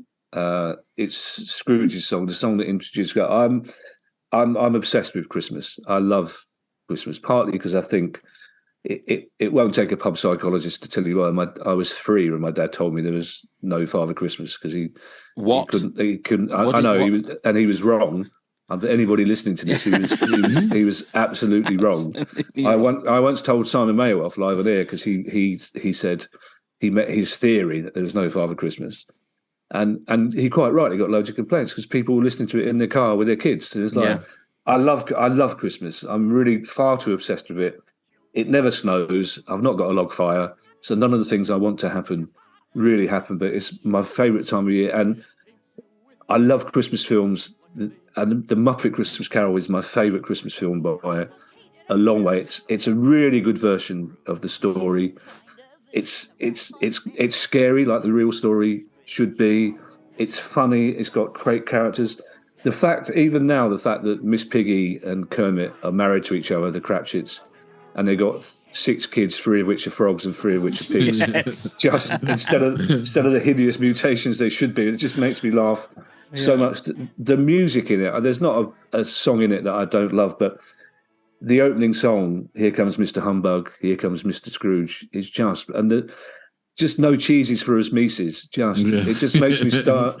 Here comes Mr. If they gave a prize for being mean, the winner would be him. The lyrics are great, but it just is wonderful opening scene on the streets of London where it doesn't matter that vegetables can talk as well as pigeons and mice. And there's Michael Caine, and he got that little joke because he passes a shop that's called Mickle White's, which is his real name. And Michael Caine just having the time of his life. Clearly, I don't know whether his agent had to persuade him to do it or whether it was a temporary lull in his career, but he just throws himself into it. And it's a brilliant interpretation of the film. And I can't wait. I allow myself, I know it's pathetic, but I allow myself. My wife is surprised that I put this in because I don't like even mentioning Christmas until the 1st of October. Between the 1st and the 7th of October, I allow myself to listen to a couple of Christmas carols and watch a Christmas film and then put it away until the 1st of December and then go absolutely batshit mental, full on Christmas. And until the 6th of January. And I will watch the Muppet Christmas Carol 3 or 4 times over the Christmas period on my own, I have to say. The rest of the family have long since given up. They just slip a brandy and a mince pie in the front room and shut the door on me and then they know that I'm going to be singing the songs. But it never, ever gets boring. And some friends of ours, this theatre company, they do this sing-along version of it every year, which they started in lockdown, where you just get together and everybody sing, and it's just joyful. It's just one. I just look forward to Christmas so much, and this is one of the reasons why. It's because I can put Muppet Christmas Carol on, and it's like I'd go so far as to say it's like meeting an old friend. Again, there are certain films like The Life and Death of Colonel Blimp. It's my favourite film of all time, and it's like, whenever I put it on, you just go, oh, thank God for that. It's like, it's been 3 months and it's the same with Muppet Christmas Carol, and you go, and it also, you find yourself taking stock. You go, oh, it's been a pretty shit year. This has happened, that's happened, but also this has happened, that was good. But never mind that. Let's just put, and just right from the opening chords. But even now, because it still says in loving memory of Jim Henson, it still makes me sad that bit when it reminds you that he's not here. But so it could have been any song from Muppet Christmas Carol, but it's that one for me. It sets the scene perfectly, doesn't it? Oh, doesn't it? Scrooge's entrance. It's just the perfect number. Yeah, well, also, especially as well when Gonzo, who's a brilliant narrator, and his double act with Rizzo is fantastic. But when he says you're about to meet him, and he goes when, and then he goes now, as he comes around the corner, and the way everyone is scared of him as well, it's fantastic. It is phenomenal. Yeah. And I will say this: I think it's one of Michael Caine's best performances. Do you know what? Other people might say that tongue in cheek. You know, I agree. Yeah, and I think The Secret, in the same way that The Secret to pantomime is doing it like you're doing Shakespeare. He acts. He does it. You know, you can say what you want about his acting ability, but he gives it his all. He doesn't. Yeah. It could have been very easy. He would have got away with any sort of performance, but he gives it his all, and he interprets. He could have just took the paycheck, couldn't he? And just absolutely, phoned it and in, you really feel for him when the ghost shows him his part. You feel for his fear, and when his ex-partners, and again the fact that it's Jacob and Robert Marley as well, which I'm sure they in the writing room they thought we'll have the rest of the day off now. We've come up with it. We called him Bob Marley. Let's move on. But even you find yourself feeling really sorry for him because they're teasing him and taking the mickey. But it's also the way they incorporate classic Muppet characters into it as characters in the film, and they absolutely work as characters in the film. It's wonderful. Yeah, and I also think they should reinstate his song from when he lost his first love. A lot of people say it's boring, but I agree. Yeah, I think it's a lovely song. I it's so fitting. Agree. Yeah. And also, it's that kind of thing. It's Michael Caine singing it, so you kind of think, no, leave Michael Caine's song in because he doesn't sing it badly, but he acts it beautifully, and it's the key. I'm slightly obsessed with the book and every version of it because I think Scrooge is actually quite funny, or he thinks he's funny, and Michael Caine picks up on that. Michael Caine makes himself laugh as Scrooge, but the key to it is that Scrooge is actually a really nice kid. He's a lovely kid until that happens, really, and it's partly his fault. But that song really, I can't believe I'm seriously analysing a song that isn't in the original. I'm with you, Kevin. But that song, I must have seen 50 different stage and film versions of that story in different languages. I have to say that's how obsessed I am in animation. But the way he's one of the few actors that really captures what Scrooge would have been like if he'd stayed with her or she stayed with him. And you don't often get that sort of depth of character in movie versions, film versions of the story, and you should, because I would also urge anyone. I know a lot of people were put off by reading Charles Dickens, but read the actual original story, because most people know enough of the film to be able to follow the book, if you understand what I mean. And the book is brilliant. The book is really funny, really scary, really romantic, sentimental as Dickens is. But it's a great entry level Dickens book if you're a bit scared of reading Charles Dickens. But and also, The Muppet Christmas Carol is a great entry level film to explain the story, because the plot is pretty much, as you know, there's a talking eagle, which there isn't in the original book, obviously. but still, even there, the way the school falls down while Sam is having to be reminded that he's British, not American. It's really clever the way they show the school decaying as Scrooge gets old. It's great. Yeah, absolutely agree. The Christmas, not the Christmas just gone, but the Christmas before, we did top 10 Christmas movies. Yeah. And about a month before that, I'd never seen The Muppet Christmas Carol. Really? And then I watched it just before, and it ended up, I think, number 6 in my top 10 Christmas movies of all time, because I absolutely loved it. Yeah, what was your number one?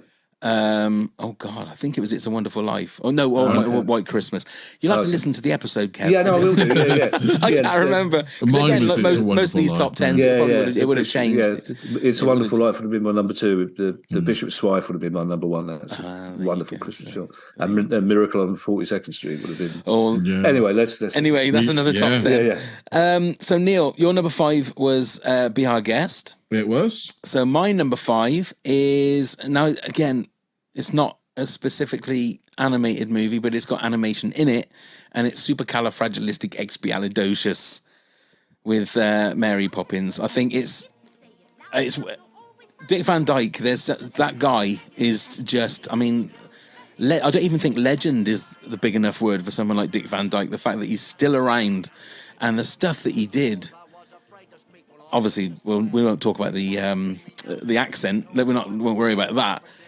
But his just physicality and the way that he dances is just unbelievable. And it's a classic Disney movie, because it is one of those things that sticks in your head.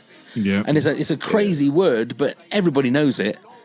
I wouldn't know about spelling it, but my number 4 is Mary Poppins, but not that song. But Stan Laurel, before he died, said that Dick Van Dyke was the only performer that he admired, that he thought was close to him in terms of physicality and in terms of being an entertainer that made everybody laugh, that had this innocence about it.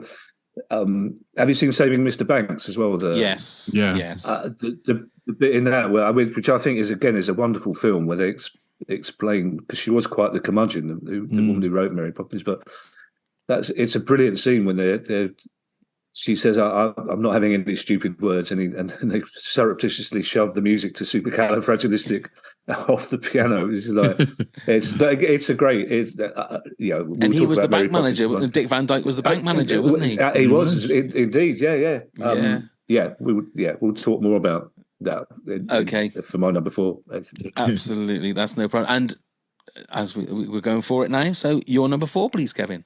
Well, I think Mary Poppins would be in my top 10 list of all never mind Disney films of all time films. It's one of those films that you can see over and over again and pick out something new. So I knew I had to have a Mary Poppins song. This was probably the one that caused me the most, I won't say distress, because it was actually a pleasant experience, but the most time and the most crossing out. And I was going to have The Life I Lead, the George Banks song, when he explains about his regimented life. And I also loved the Suffragette song. I got it. I was going to have Supercalifragilistic. I was going to have all of that. I got it down to 2. I got it down to Feed the Birds, which is a beautiful song. But in the end, and this, my wife was part of this discussion. Right. And there were dark hints that she would leave me if I didn't cover. I had to go Step in Time in the end. I had to. It's just. I mean, health and safety wouldn't let you do it now, I imagine, without harnesses or well. But it just sort of comes out of the way it builds out of nowhere. In a similar way, my number 1 has got a similar vibe to it, but. It's just, again, you can't help but get swept up in it. And the choreography, again, because my wife's background was dance when she was younger, before she got into theatre. And again, as a younger man, as a younger 5-round left-wing comedian, I was quite into ballet, but the idea of dancing, and she took me to see the all-male Swan Lake. And now I love watching. I can't dance. I'm not musical, which is that's the other irony about this top 10. So I haven't got a musical bone in my body, but I'd love watching dance numbers, big dance numbers. I just say, and this is the epitome of the big dance number. I mean, there's a similar one that he does in Chitty Chitty Bang Bang, the old bamboo. Yeah, it's got a similar vibe, but the Step in Time is just.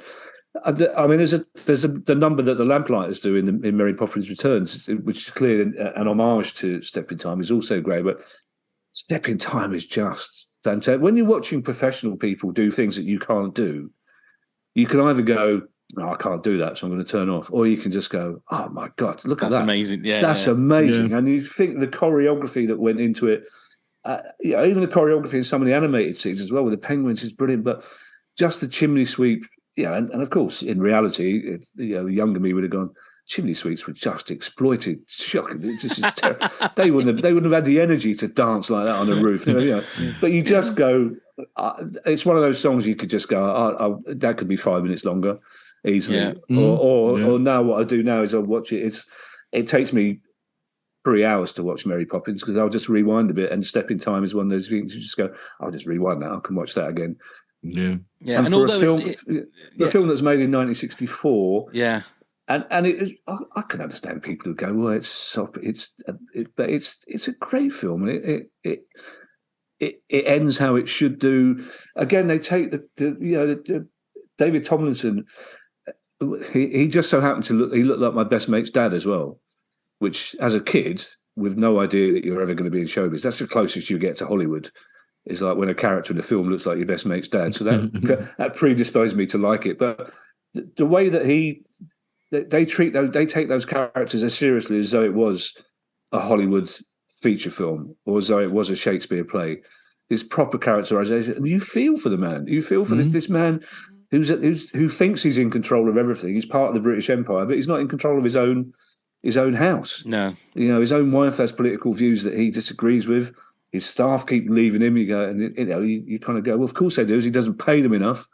But and then his kids are unruly. They've always been brought back by kindly coppers. and then this nanny just blows his. It's just brilliant. It's a fantastic film, and they all treat it properly. And again, we mentioned this before. That's a secret of making these films perfect. Is you don't go, right, it's a kids' film, we don't have to take it seriously. You do it properly. You give it the full 100% commitment it deserves, and you're dealing with a brilliant script, brilliant lyrics, the best. Disney attracted the best people, the most talented people in the world to his studios, and they're giving the cast these brilliant tools to work with, and the cast just go, "This is great. This is fantastic. Well, let's do it." And it could have been any song from that film, to be perfectly honest, but I think Stepping Time has to be the one in the end, I think. Great. Brilliant. Great one. So, Neil, your number 4 was Under the Sea. It was. My number 4, now I can give or take this movie, so I'm going just by the song. So I'm going to, and it was a phenomenon, so I'm going to go for Let It Go from Frozen. As a song, as just a piece of music, it's Idina Menzel, I think it was, who sang it. Just amazing. And it's got one of the greatest choruses, I think, ever for a song. And it's just, I can remember my kids, my grandkids more, I think, absolutely adored this movie. And it was like constant loop, constantly. And I think that's probably why I've distanced myself from the movie so much. I can just take or leave it. I've never watched Frozen 2, so I don't know what it's about or what the music's about. But there are some great songs in Frozen, but this one, I think, just sets it apart. Because like you said earlier on, Kevin, this song works whether you've seen the movie or not. It's just a great song. The funny thing about this song is that when you see the lyrics on their own, they don't particularly add up to much. But no, with the music, and there's that lovely little piano trill. I don't know what, as I said, I'm not musical. I don't know how you describe it. There's like a little piano trill. I think it's called the plinky bit. I think the plinky bit. That's it. The plinky bit. Mozart had a lot of Mozart was great in the plinky bits. Yes, but that's, and again, it's one of those little bits of music. It just sort of makes your tummy turn over a little bit. But what I love about Let It Go is that so many middle-aged men probably know Frozen better than any other film in the world because of the age of their kids. And watching middle-aged men trying to hit the high note when they sing it, it's just one of the funniest things you'll ever see. It's just fun. They will join in, they'll try and sing it, and they just can't get there. But it was on my long list, I have to say. And again, obviously, any film that's got snow in it and winter, I'm going to love. And also, I think it's really important as the first film with like two heroines, really, and the male hero is a bit of a wrong-un, basically. So culturally, they got that right, and it's no surprise that it was such a phenomenon for children of that age, and it's the one film that people will say seemed to touch a chord with sort of 5 to 10-year-olds when it came out. And I don't know what it is about that film that does it. But even now, I was on the tube the other day, and there was a family, and both the girls had their Frozen dresses on, and again, you just can't help smiling at it as well. You just go, and if you worked on that film, if you made that film, and you were on that tube, you'd go, yeah, job done. We did something good there, And the song itself reminds me of going back to the big songs that we've spoken about in earlier animations. To me, it was a return in that sort of song, a return to their former glory days of those songs. And I think that's a really good point. And also, if you've never seen the film or heard of the film, you wouldn't be surprised to be told, "Oh, that's an old Judy Garland song." Exactly. I mean, it's got the feel of a real timeless, impassioned, diva, impassioned, timeless, heartbreak song. But, a big choice to make in the film, and it again, as we said before, you don't need the context of the film to make it a brilliant song. Exactly. Completely agree. Okay, that's my number 4. So, Kevin, your number 3, please. My number 3 involves Abraham de Lacy, Giuseppe Casey, Thomas O'Malley the Alley Cat. It's probably, as you say, your number 1 film changes on a daily basis, but Aristocats is always in my top 3. I love cats. I love this film, and everybody wants to be a cat. It's just, there are some bits in that film when the drunk bloke outside the cafe in Paris sees the two geese talking to each other and throws the rest of his wine down a drain. Yeah. It's just genuinely funny, and it's sort of, it's got this, they made dog films and cat films, and 101 Dalmatians is again, I think, a great animated film. And Cruella de Vil would have been, if we're doing this tomorrow night, Cruella de Vil probably would have been definitely in the top 3. But everybody wants to be a cat, because again, the Duchess is such a beautiful creature. You've got these two villains that are actually quite scary. They're, again, inept in that classic Disney way. But I don't think there's a cooler character. Robin Hood is cool. But Abraham de Lacy, Giuseppe Casey, I mean, these are cool. He's man, who would not want to be that cat? And the relationship between the Duchess and Abraham de Lacy, Giuseppe Casey is just, he just moves. The animation is fantastic because he and obviously they're not real life cats. You're not seeing a great big cat arsehole waddling away from you. They're not looking at you in that arrogant way that makes me love cat. But just the way he moves, the swagger of that cat is fantastic. And when he introduces them to the sort of low life world of the alley cat, and when the kittens just get so wrapped up and they just think this is the best thing that's ever happened to them, they end up with these really skanky alley cats playing this. I'm not the world's greatest jazz fan, but that sort of jazz music is just, it's just brilliant. The way they play the piano and the double bass, it's that word again. It's joyful. It's just a brilliant. And that was the one as a kid watching Disney Time on TV. That was the one I used to pray.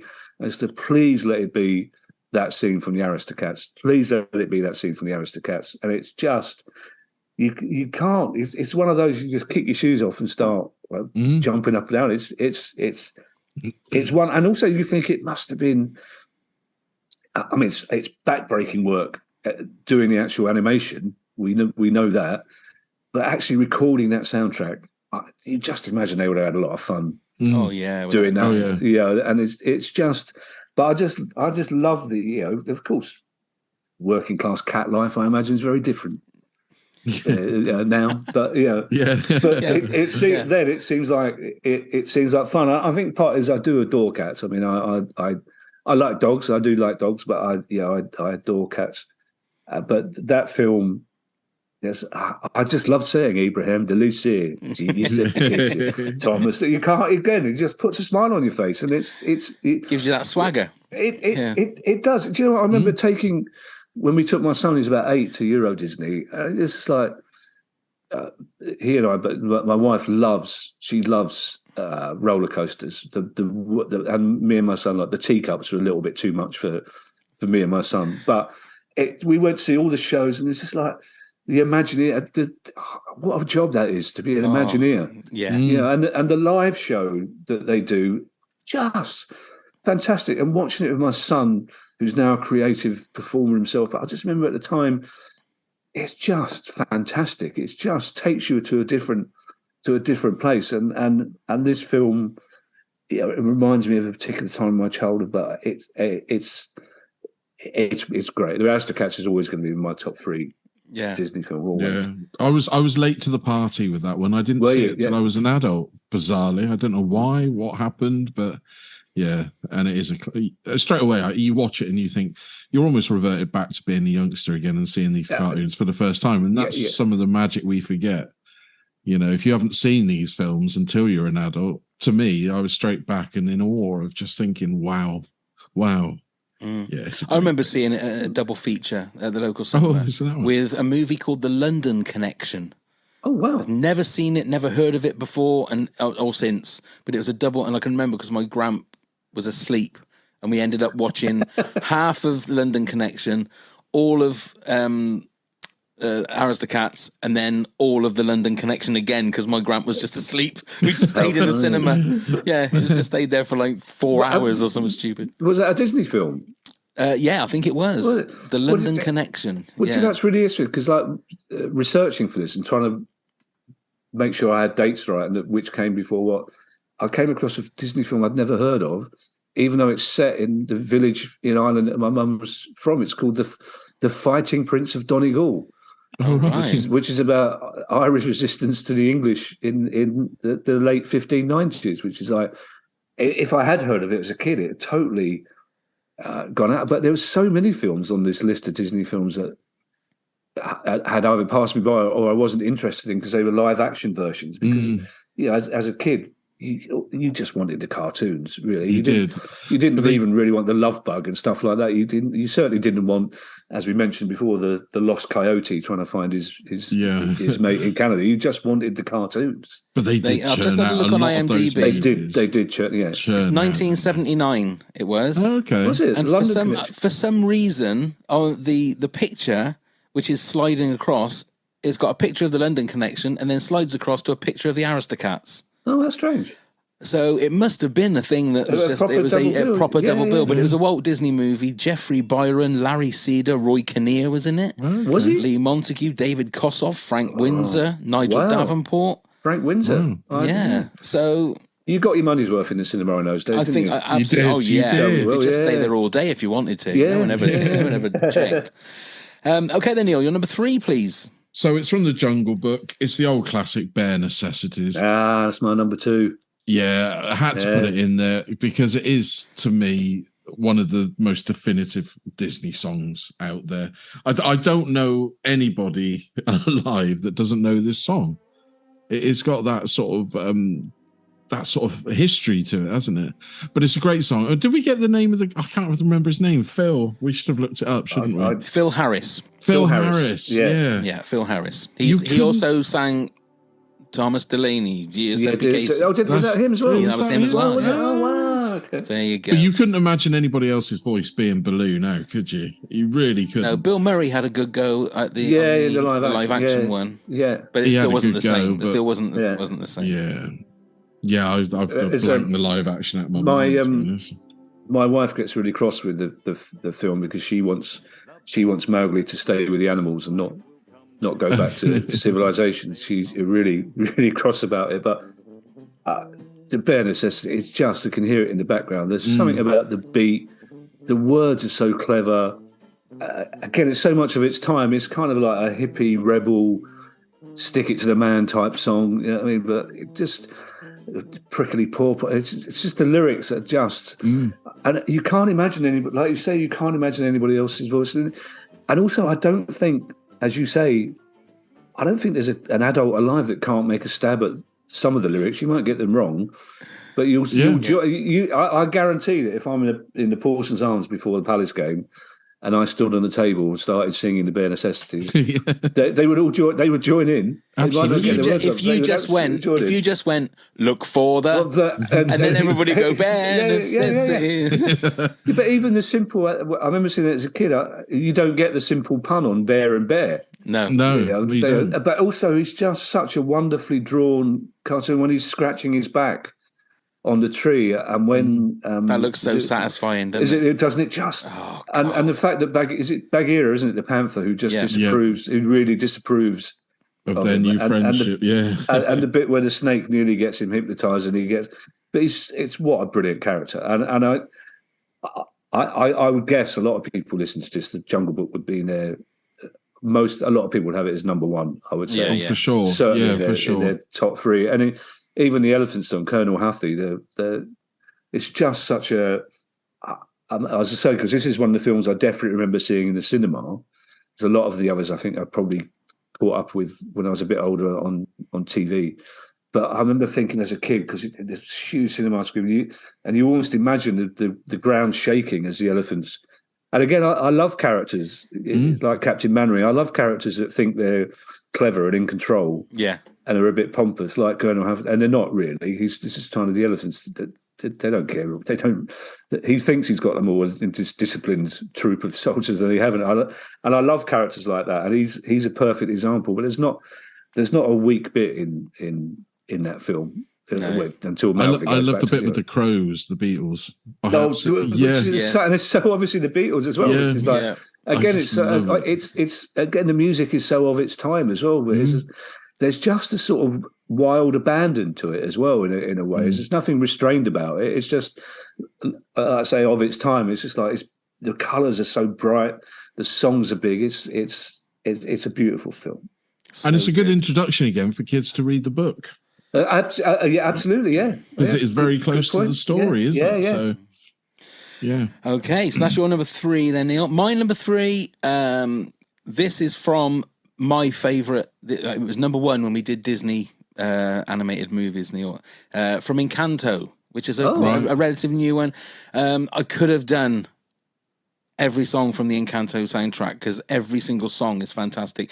You've got the We Don't Talk About Bruno, which was like just another phenomenon, sort of like Let It Go.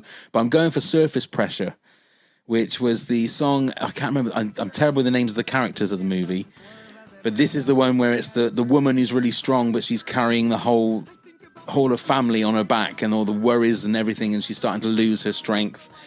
But it's got a great groove. Lin-Manuel Miranda again.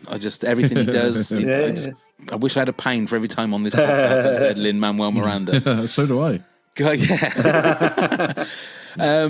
So, I mean, I could really have chosen any song from that Encanto soundtrack. I don't know, Kev, have you seen Encanto? I don't.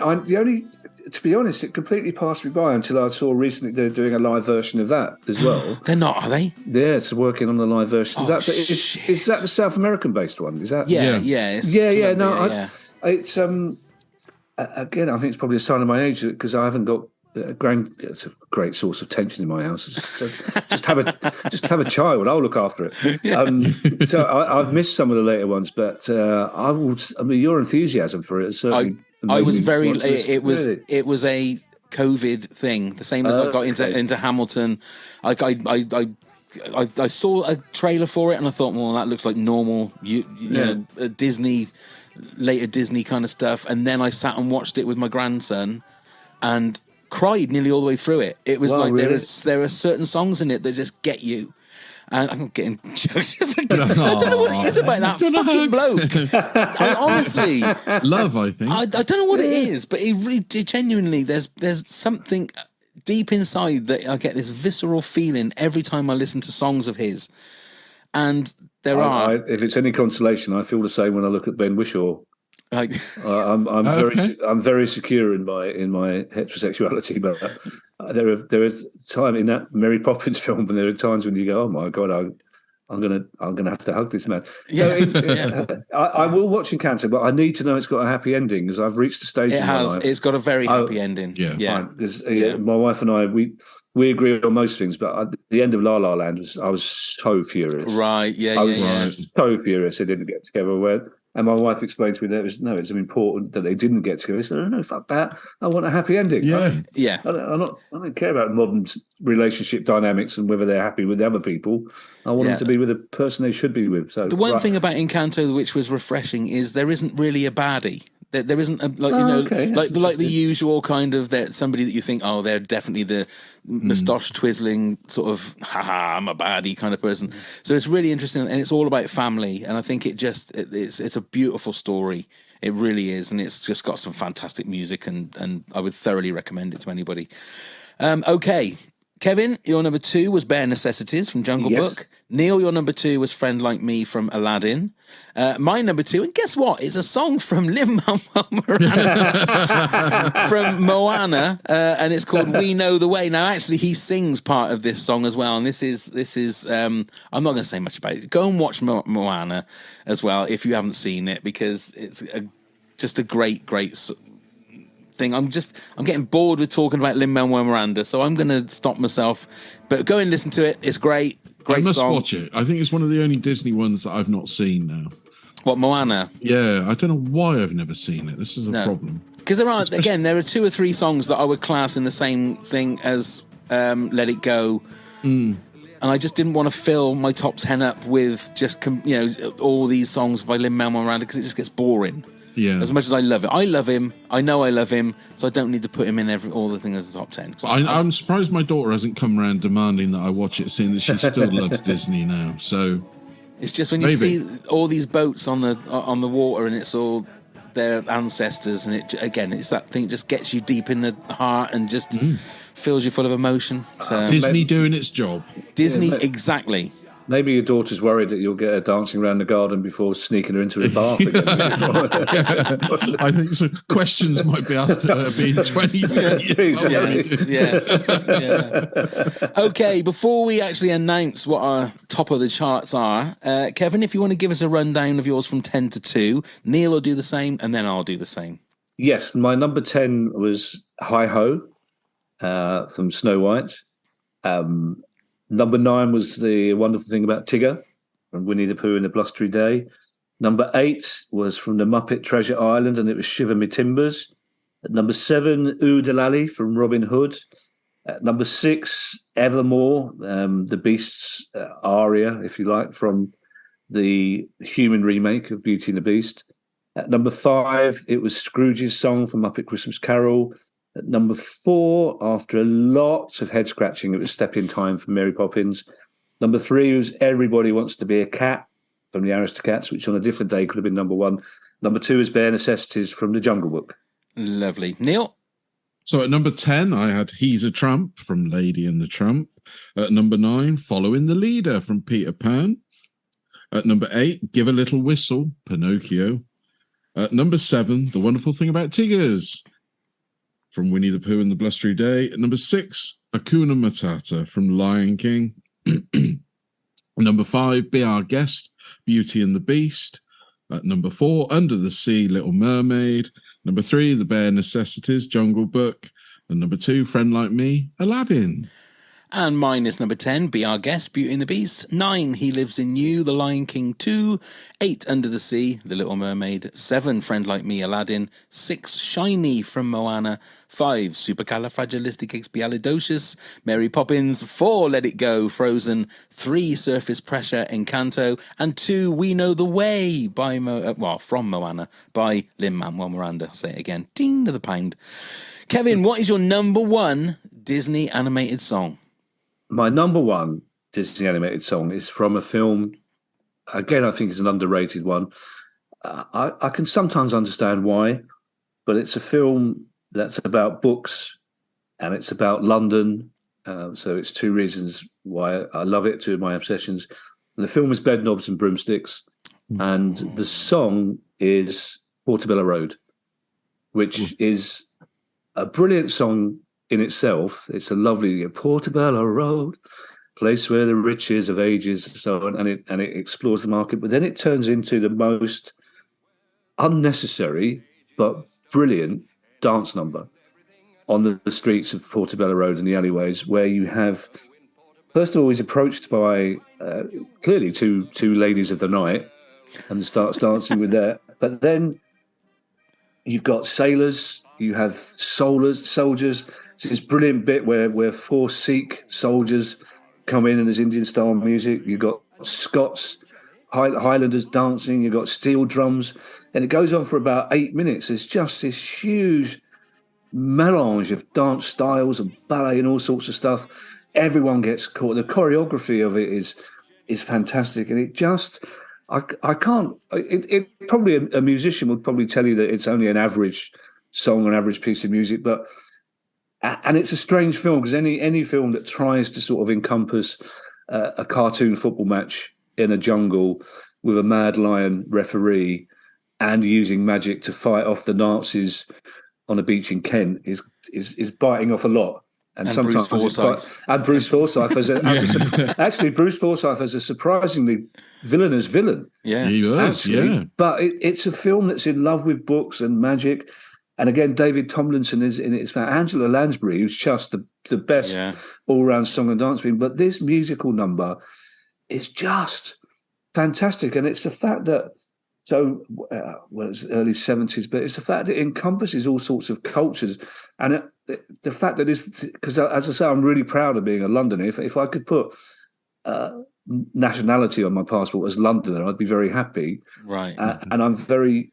and I also, because I'm a proud Londoner, I understand why people are so proud of their cities as well. I understand being a proud Londoner means I don't dismiss other places. It means I understand why people from Liverpool or Bristol or Leeds love their cities as well. In the same way, I don't understand why being a proud Englishman or a proud Brit means you have to hate everybody else rather than acknowledging that those people love their countries as well. I never understood that. Never understood that. But this film, just for me, I remember as a kid thinking, oh, it's about London, it's about books. But that particular dance number, and again, I don't know if I had to write down an explanation of why I love it, I probably couldn't do it. But it's just, I come back to it every time.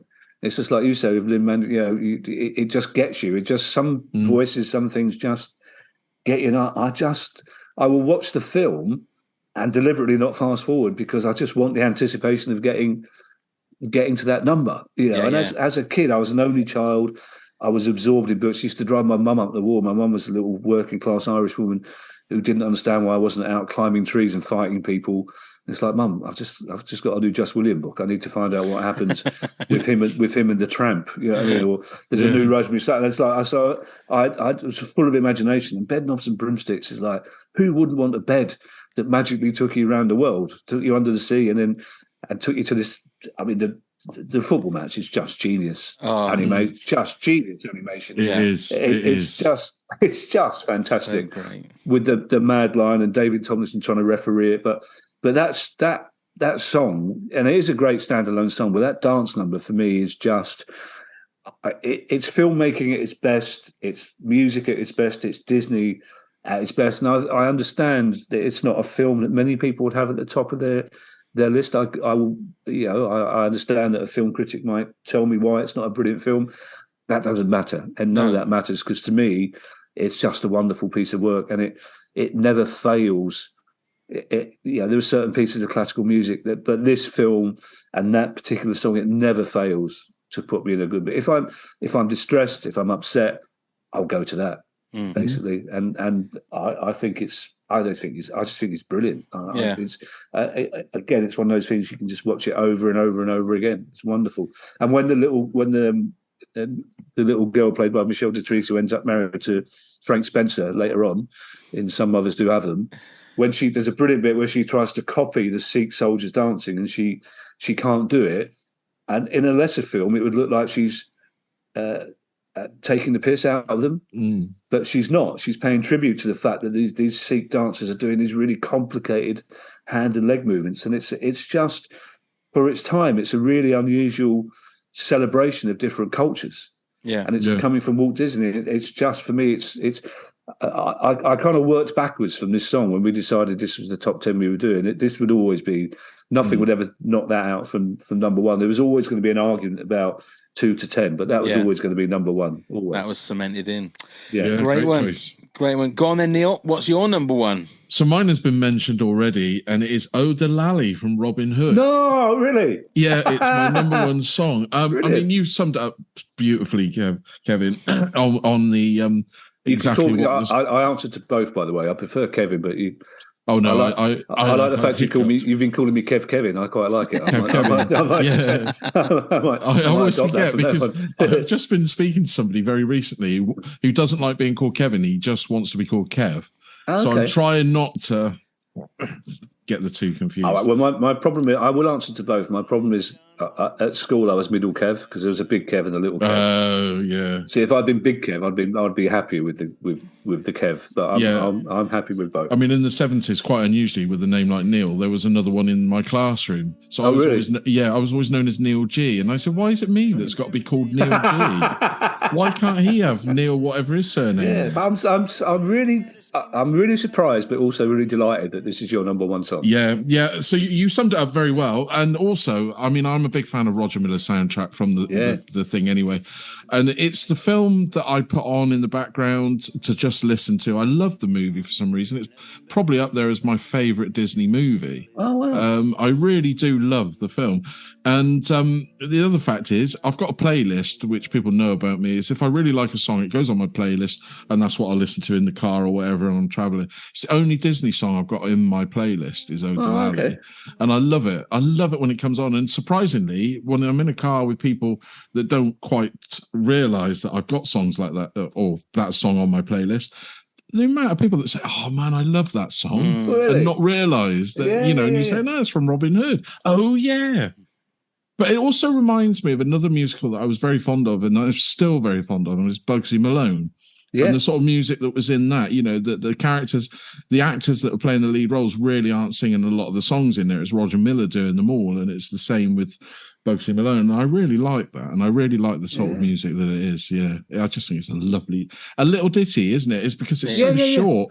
Yeah, it really is such a short song. But there's also a kind of, ironically, considering who it's written by, there's also a sort of, it feels like a little, it feels like it could have been based on an English folk song, if you know what I mean. It feels like it could have some historical connection. It's straight from the movie, isn't it? The minstrel, the cockerel that's the minstrel is playing a lot of this. Of course, Alan Adele, of course. Yeah. So I'm a big fan of that movie, and brilliant. A lot of people question me why, but I just say watch it and see. It's just magical.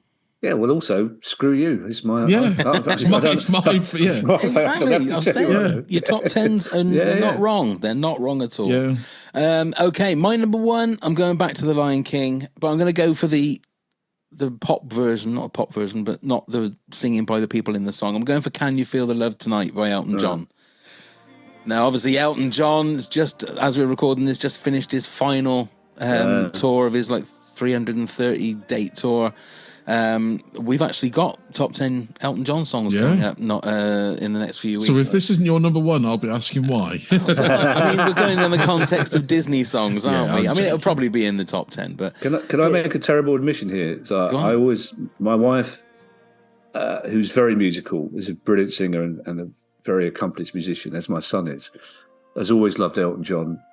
And I've always been a little sniffy about, there's a couple of songs like Tiny Dancer, Rocket Man, I always really like, but I was kind of thought, well, he's a poor man's David Bowie to my shame. But having seen him at Glastonbury, which I watched it, I wouldn't say I watched it reluctantly, but I probably wouldn't have done if I'd been on my own, but I just thought he was fantastic. And having watched him there, I've actually gone back and listened to Elton John stuff before, and I was wrong. I was completely. I was partly coloured by the fact he once called me a very rude word, because I was working on a benefit and he was on, and I opened some swing doors at this theatre and accidentally knocked him over. Oh dear! And he couldn't get up. His minders were trying to turn him over like a stag beetle. And is that why he was limping at Glastonbury? But I've actually, in that strange thing in the last 2 weeks, I'm catching up with Elton John and going, I've missed a trick here for 40 years. Yeah. What? And then there are some songs that I didn't know Elton John wrote that. Yeah. And to be honest, I didn't know he wrote so much of the music for The Lion King, because again, it was a film that passed me by a little bit. And he's just, I'm sure he'll be delighted to hear when he's listening to this. Finally, I've won Kevin Day over. After all these years. Now I can retire, he's saying. Now I can finally retire. Now's the time, David. I told you I'd get him in the end. But it's what a strange thing to admit at a man my age. I was wrong about Elton John. He was that little shit that knocked me over on those singing doors. I finally won him over. Right, let's just go through some honourable mentions we got through the socials. At Tunny said, "Step in time. I think that chimney sweeping as a profession probably declined due to all the rooftop dance related injuries." Carol Barwick, who gave us that lovely message at the start of the podcast, said, "I love Almost There" from Princess and the Frog. Corrine Pasta said, "These are some of my faves, The Bare Necessities, Under the Sea, and Be Our Guest." At Mr. Peevely said, "Give a Little Whistle." Dickie Jones and Cliff Edwards. Rick Tyndall said, "So many, Zippity Doodah, Song of the South, Bare Necessities, Jungle Book, Feed the Birds, Tuppence a Bag, Mary Poppins and Circle of Life, Lion King." At Mike Price in LA, Feed the Birds, Everything Else is Tied for 10th. Karen Clark said, "Feed the Birds, Chim Chimmery, We Dig Dig Dig." Maria Feltham said, "Hakuna Matata, Lion King, love it." Tim Wainwright, part of That World, Little Mermaid, amazing song, brilliant vocals. Denise Martin, "I'm the King of the Swingers, Jungle VIP." I think she's quoting a song. Or she might just be just be boasting there. She might just be boasting. Jen Berg said, "On the Front Porch, a Sherman Brothers song from a movie nobody remembers. It's absolutely darling."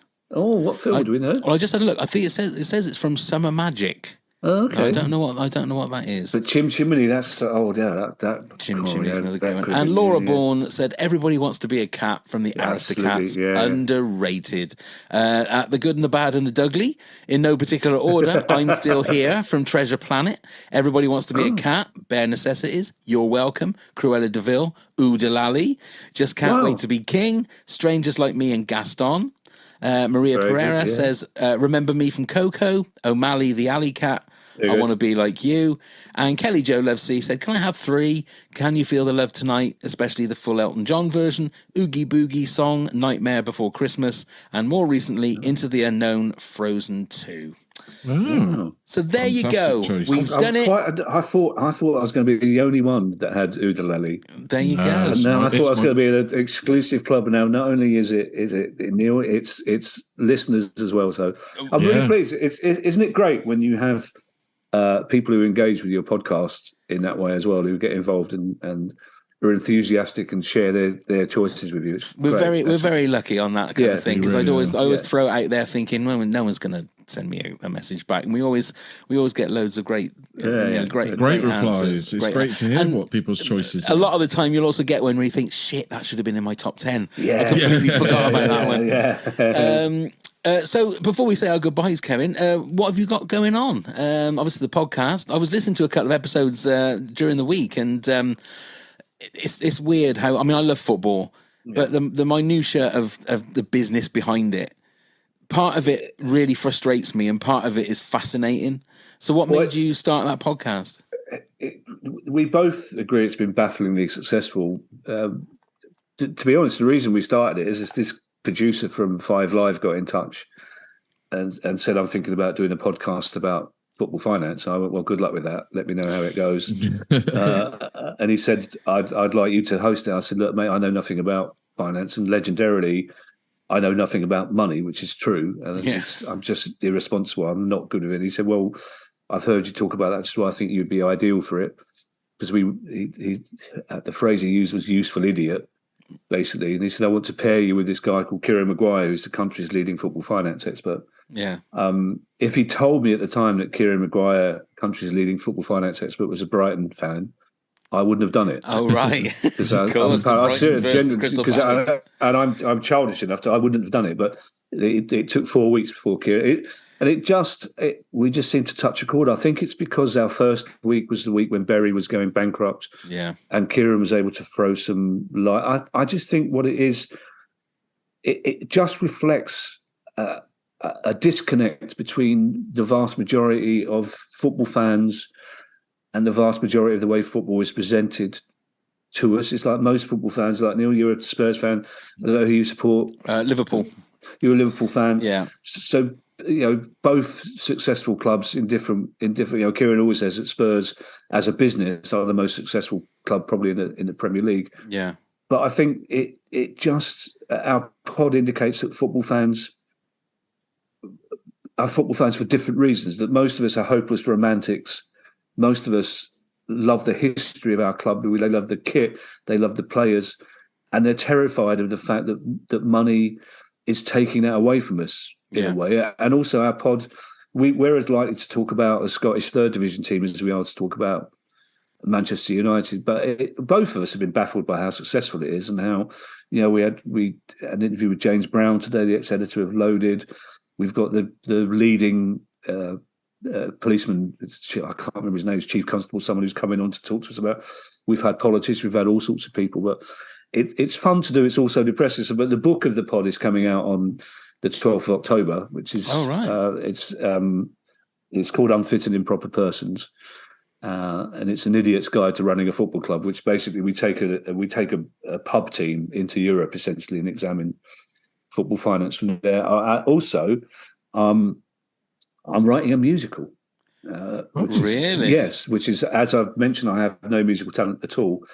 But having seen Operation Mincemeat, I've had this idea for a long time about it. As a pub in Croydon that we used to drink in that fought off this property developer who tried to buy the pub, and so they wanted to demolish it. And I had this idea to do a musical about that, but it's loosely based on the pub we drink in before Palace. So I'm working on that at the moment with a producer and a composer. which we're hoping to. We know we're going to do it in Edinburgh this time next year, but we'll hopefully get it done before that. So we'll take it to a town near you as well. And I can't tell you how happy I am working. I love doing what I do. I love doing stand-up. I love being on stage. I love writing for Have I Got News For You and all those things. Yeah. But I'm so excited. Writing the book, maybe it's my second book, and I was really excited writing the book. But I'm so excited writing this musical. I really am generally so enthusiastic about it. And again, it's also given me a reason to discover musicals. I go, right, this is for research. I'll put this ticket price down for tax reasons because I'm just going to go to this musical and see how they structure the start of the second half. Right. And of course, it's very, but like I say, it comes back to what we said right at the very start. I'm so pleased that we chose this as a subject to do because I had fallen in love with musicals. But at the same time, whilst realising I've fallen in love with musicals only recently in the later stage of my life, but also I must have loved them as a kid because I've looked for all these songs and all these films that essentially are musical films. And I clearly didn't have the cynicism about them as a kid. I clearly just threw myself into them with gusto, and it's what I'm doing now. And I'm really enjoying it. Yeah, sometimes it doesn't pay to grow up and be an adult, does it? You know, I know it doesn't. Well, see, I'm really lucky. I'm in an industry where you're kind of allowed to be infantilized, if you like. Yes. You know, I'm in an industry where you could be. I miss Barry Cryer so much because he was the biggest kid I've ever met in my life. You know, and he's still the best company at the age of 83. Told the worst jokes, but in the best possible style. And it's like we have that as a reason, but it's been really nice to talk to you two. It really has been nice to talk to you two because thank you very much. Your enthusiasm and your energy and your lack of cynicism has been just wonderful. I've really enjoyed it. I apologise if I've spoken too much. I did warn you at the start. Genuinely. The longer and the more it goes on, it's always fascinating. It's been such a pleasure. It's been really fun to do this. It really has been. Well, we can't wait to have you back for the Laurel and Hardy top 10. I will. Yes, so that's what we will. That one will cause me even more distress than this one. Just earmark 2 weeks or so for that. Yeah. We'll probably have to go non-silent. Let's go not silent. Let's go from but just the talking. Indeed. Yeah. But no, seriously, it's been. I really appreciate you inviting me on. Thank you. No problem. And not that you need our help, but we'll put the link to your podcast in the show notes. So if anybody wants to check it out, by all means. And if I can, you'll be sure I'll be there at the musical because I love a good musical and I've never been shy about it. No. Hey, good. Oh yeah. There you go. I love musicals, but if you can get Lin-Manuel Miranda to do the music, I'll be there. Well, we're talking to a couple of people. I'm talking to Alfie Bell and Michael Ball next week. There you go then. I mean, they're the next best thing. I'm not. Alfie Bell owes me a favour. I won't tell you that. Right. We'll save that for the Laurel and Hardy podcast. Alfie Bow will be making an appearance in the musical, even if it's only on video. Trust me. Right. So, but again, I'm so privileged. I never expected. I still have the imposter syndrome. I find myself in this world that I never expected to be in when I grew up, and I'm so privileged to be part of it. And I'm just determined not to get cynical about it. I'm just determined to. I love being in theatres, watching and performing, and I just want it to carry on. So I guarantee you will be both invited to that'd be amazing. The premiere, wherever it is. It'll probably be in Croydon, but you'll be more than welcome to come up and see it. Absolutely, fantastic. Yeah, right. So before we say our proper goodbyes, Neil, do you want to tell everybody how they can get in touch and all that gubbins? Absolutely. You can find us on all the social medias. Give us a click, give us a follow at Top 10 Pods. Do please email us with any questions you've got or any ideas for a top 10 at top10pods@hotmail.com. You can also help come and support the podcast at patreon.com/Top 10 Pods. All sorts of rewards for up to the grabs where you can be a guest yourself. Check out all of our links via the link tree. You can find the link in the show notes. And please do come and subscribe and leave us a rating and review wherever you get your podcast from. Wonderful. And remember, the video playlist for your Patreon, all the Patreoners, will have every single thing we've spoken about tonight, all the different songs and all the different videos will be up on that for all of our Patreon subscribers. Kevin, thank you so much. Or I should say Kevin, thank you so much for spending the last couple of hours with us. It's been a genuine pleasure. It really has. Thank you. No, my pleasure. Thank you for asking me. Thank you. Yes. Neil, thank you so much. Thank you very much, Kevin, and thank you very much, Pav. Thank you, Pavo. Yeah, thank you. I'm going to take this two with me. Actually. That's it. Every single guest we have now, that's what we'll have to do. Yeah, thank you very much, everybody, for listening and watching, and let's go start the countdown. 10, 9,